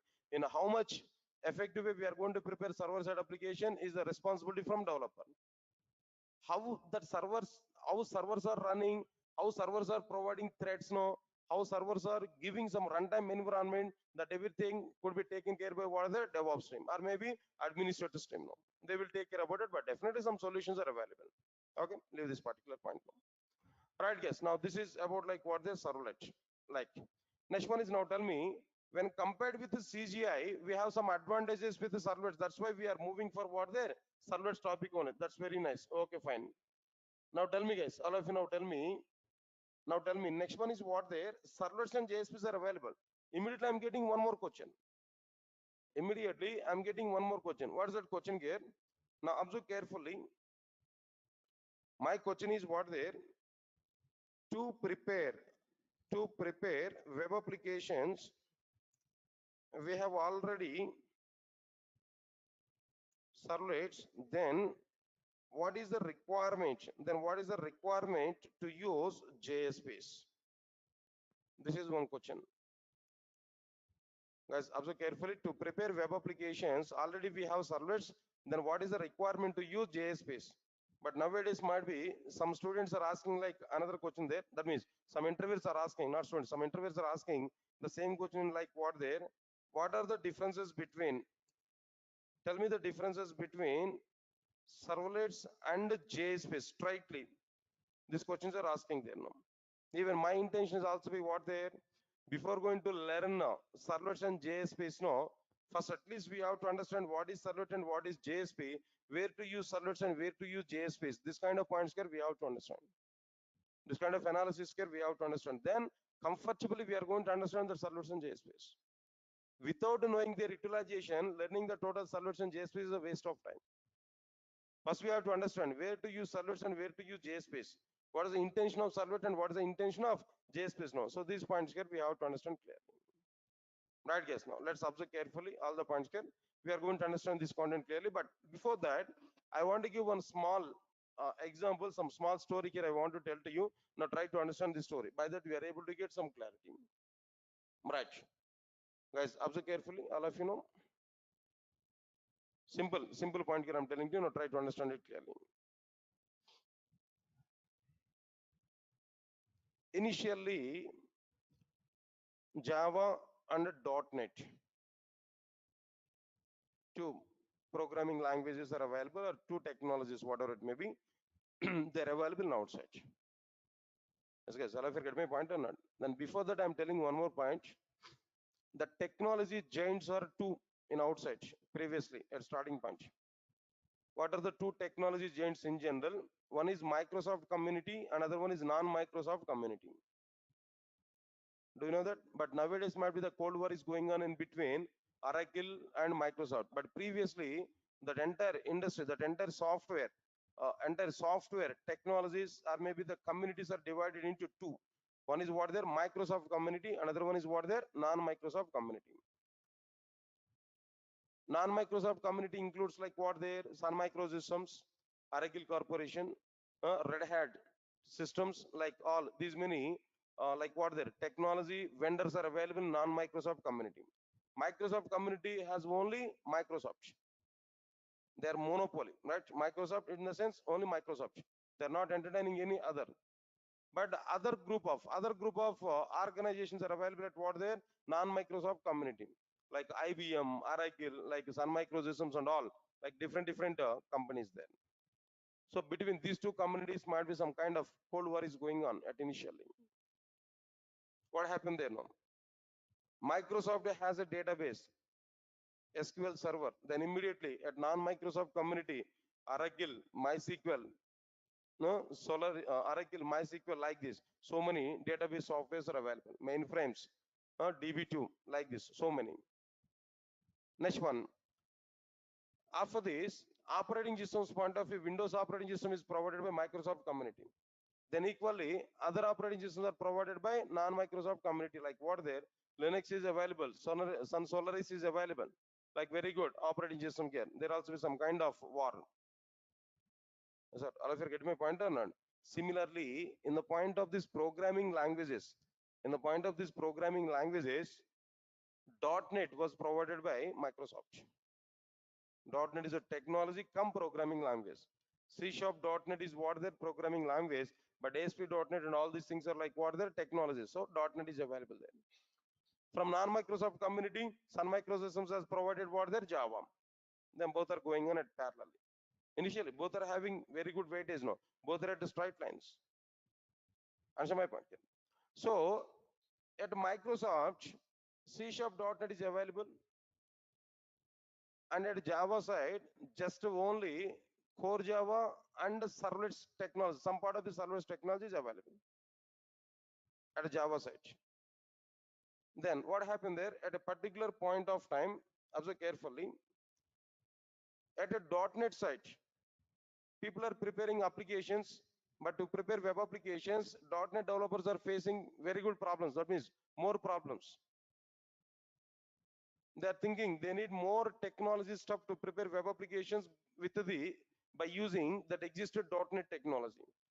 With existed .NET technology to prepare web applications, they need more stuff, more technology knowledge. Then only they are able to prepare it. So they feel very hard to prepare web applications with the available .NET technology. Understand it what I'm telling you? The same thing is going on over the Java developers. With the available server technology and Java, core Java, they feel very hard to prepare web applications. The same situation is going on at both the sides now. Now, in this particular context, Microsoft understood their employees' problem. Microsoft understood their .NET developers' issue. Microsoft understood that all .NET developers are facing some difficulty while preparing web applications with the available .NET. So we have to simplify that. We have to provide some comfortable environment for the .NET developers to prepare web applications. By having such type of thinking, Microsoft has prepared some other library. That library can be used to prepare web applications in very simplified way, even without having any technical knowledge, without having any technical stuff. As part of that, Microsoft has provided a separate library, a separate technology over the C#.NET. Now that technology is what their ASP.NET, active server pages, ASP.NET. Observe carefully. The moment when ASP.NET was released to the market, if you know the abbreviation for ASP.NET, then people are getting jobs in software companies now. By the time, that much of demand was there for ASP.NET when it was introduced. By the time of introducing ASP.NET, even all Java developers are also be diverted to work with what their ASP.NET for the sake of simplicity. Especially in the US market, that ASP.NET, the time when ASP.NET was introduced there, if that US market is mad with them, taking more and more number of people. Understand, guys, what I'm telling them? Then this total technology change at Microsoft was observed by non-Microsoft community people also. There also be the same problem is going on for Java developers. By the time when ASP.NET was introduced there, maximum majority of the Java developers are diverted to go for what there, that ASP.NET, as they've seen simplicity with ASP.NET. Then non-Microsoft community has taken the steps now. Then immediately the Sun Microsystems wants to preserve at least their customers now. So because of that reason, Sun Microsystems has provided the similar kind of tool to provide simplicity for designing web applications over the top of the available technologies. Top of the available technology. Here, what are the available technologies now? Core Java and a part of the servlets. Then Sun Microsystems has provided some other tool or some other library, some other technology which simplifies web application development on the top of the servlets and core Java. Like this, the Sun Microsystems is also be providing a simplified technology to simplify the web application development. The name of the technology which was provided by Sun Microsystems is JSP. Where at Microsoft, what is that? No, ASP. Now at the non-Microsoft community, what is this? No, JSP. Their active server pages. Now here it is what there? Java server pages. Everybody understand my point clearly? This is exactly like what there? Java server pages. Yes, guys, all of you get my point or not? Java server pages. Okay, fine. The moment when JSP was introduced to the market, we were the persons which are diverted to work with ASP previously. Automatically, not only that, even ASP developers also be trying to work with what their JSP technology. Why? Because JSP is providing very much simplification to design our web applications. Sun Microsystems official announced that to prepare web applications by using JSP, even you don't require even Java knowledge. You don't need Java knowledge. Without having any Java knowledge, we can prepare web applications by using JSP. Just if we have presentation skills, just if we have HTML tags awareness, that's sufficient. Directly, you can work with what their JSP technology. We can prepare web applications in a simplified manner with the JSP technology. This is what exactly the Sun Microsystems has given announcement about the JSP technology the moment when they were introduced that JSP technology. Then by the time that very good demand is going on for JSP. Servlets, JSP. JDBC is already existed. JDBC, servlets and JSPs, no, total we can prepare a big project. A project we are able to prepare. Initially, the project development is available with only JDBC, servlets and JSPs. Later on, frameworks are available. Later on, some other technologies are coming here, but initially, these three things are only being existed here. Now, anyway, then here we don't require the comparison between Microsoft and non-Microsoft companies. We don't require the comparison between like what the .NET and Java. Here we need the comparison between servlets and JSPs. Here we need the comparison between what the servlets and JSPs. Now tell me what you understood by seeing the servlets and JSPs comparison. In this overall story, what conclusion here we are getting there? That very clear one point I'm telling to you. If you want to prepare web applications by using servlets, the developer must have very good knowledge in Java. Web application developers must have very good knowledge in Java. Then only they can prepare web applications by using servlets. But if you want to prepare the same web application by using JSPs, then where developers are not required to know Java programming language. Without having Java knowledge, developer can prepare web applications by using JSP, just if you have presentation skills, just if you have HTML tags awareness. Guys, all of you get my point or not? Now this is what exactly the meaning of like what there JSP technology. That's the first difference here understood clearly. What is the very first point here we understand there? What we are getting clarity on this very first point, you know, now observe carefully. If you want to prepare web applications by using servlets, then Web application developers must have very good knowledge on Java. Must have very good knowledge on Java. If you want to prepare web applications by using servlets, then web application developers, then web application developers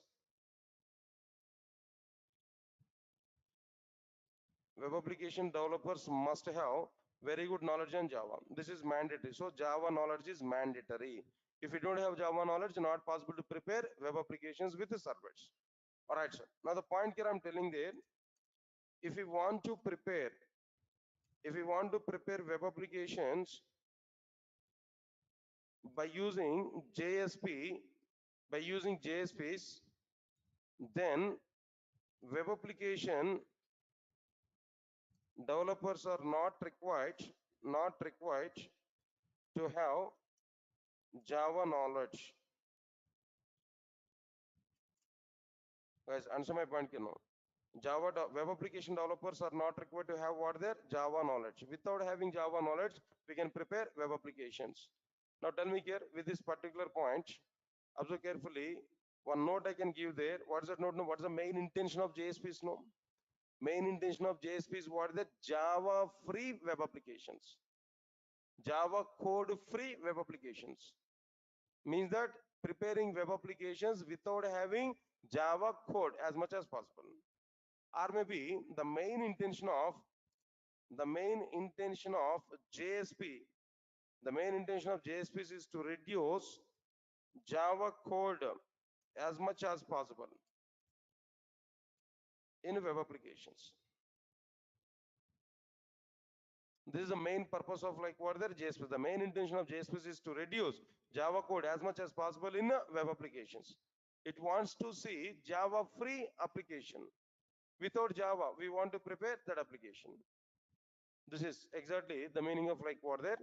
The first difference, very first difference between web applications and that means like servlets and JSPs. This is point number one. Observe carefully. All right, sir. Then another point here. Observe carefully. In web applications, where servlets are suitable and where JSPs are suitable.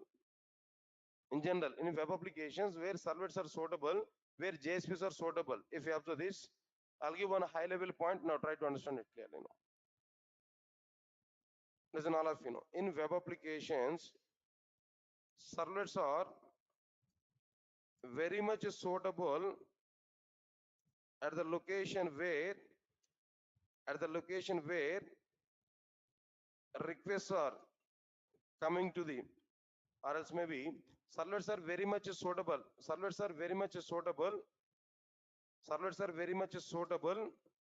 to take requests and to handle requests, to take requests and to handle what their requests. Observe carefully, to take requests and to handle requests. All right, sir. But what about these JSPs actually? Where JSPs are suitable here? Observe carefully. In web applications, all of you observe carefully. In web applications.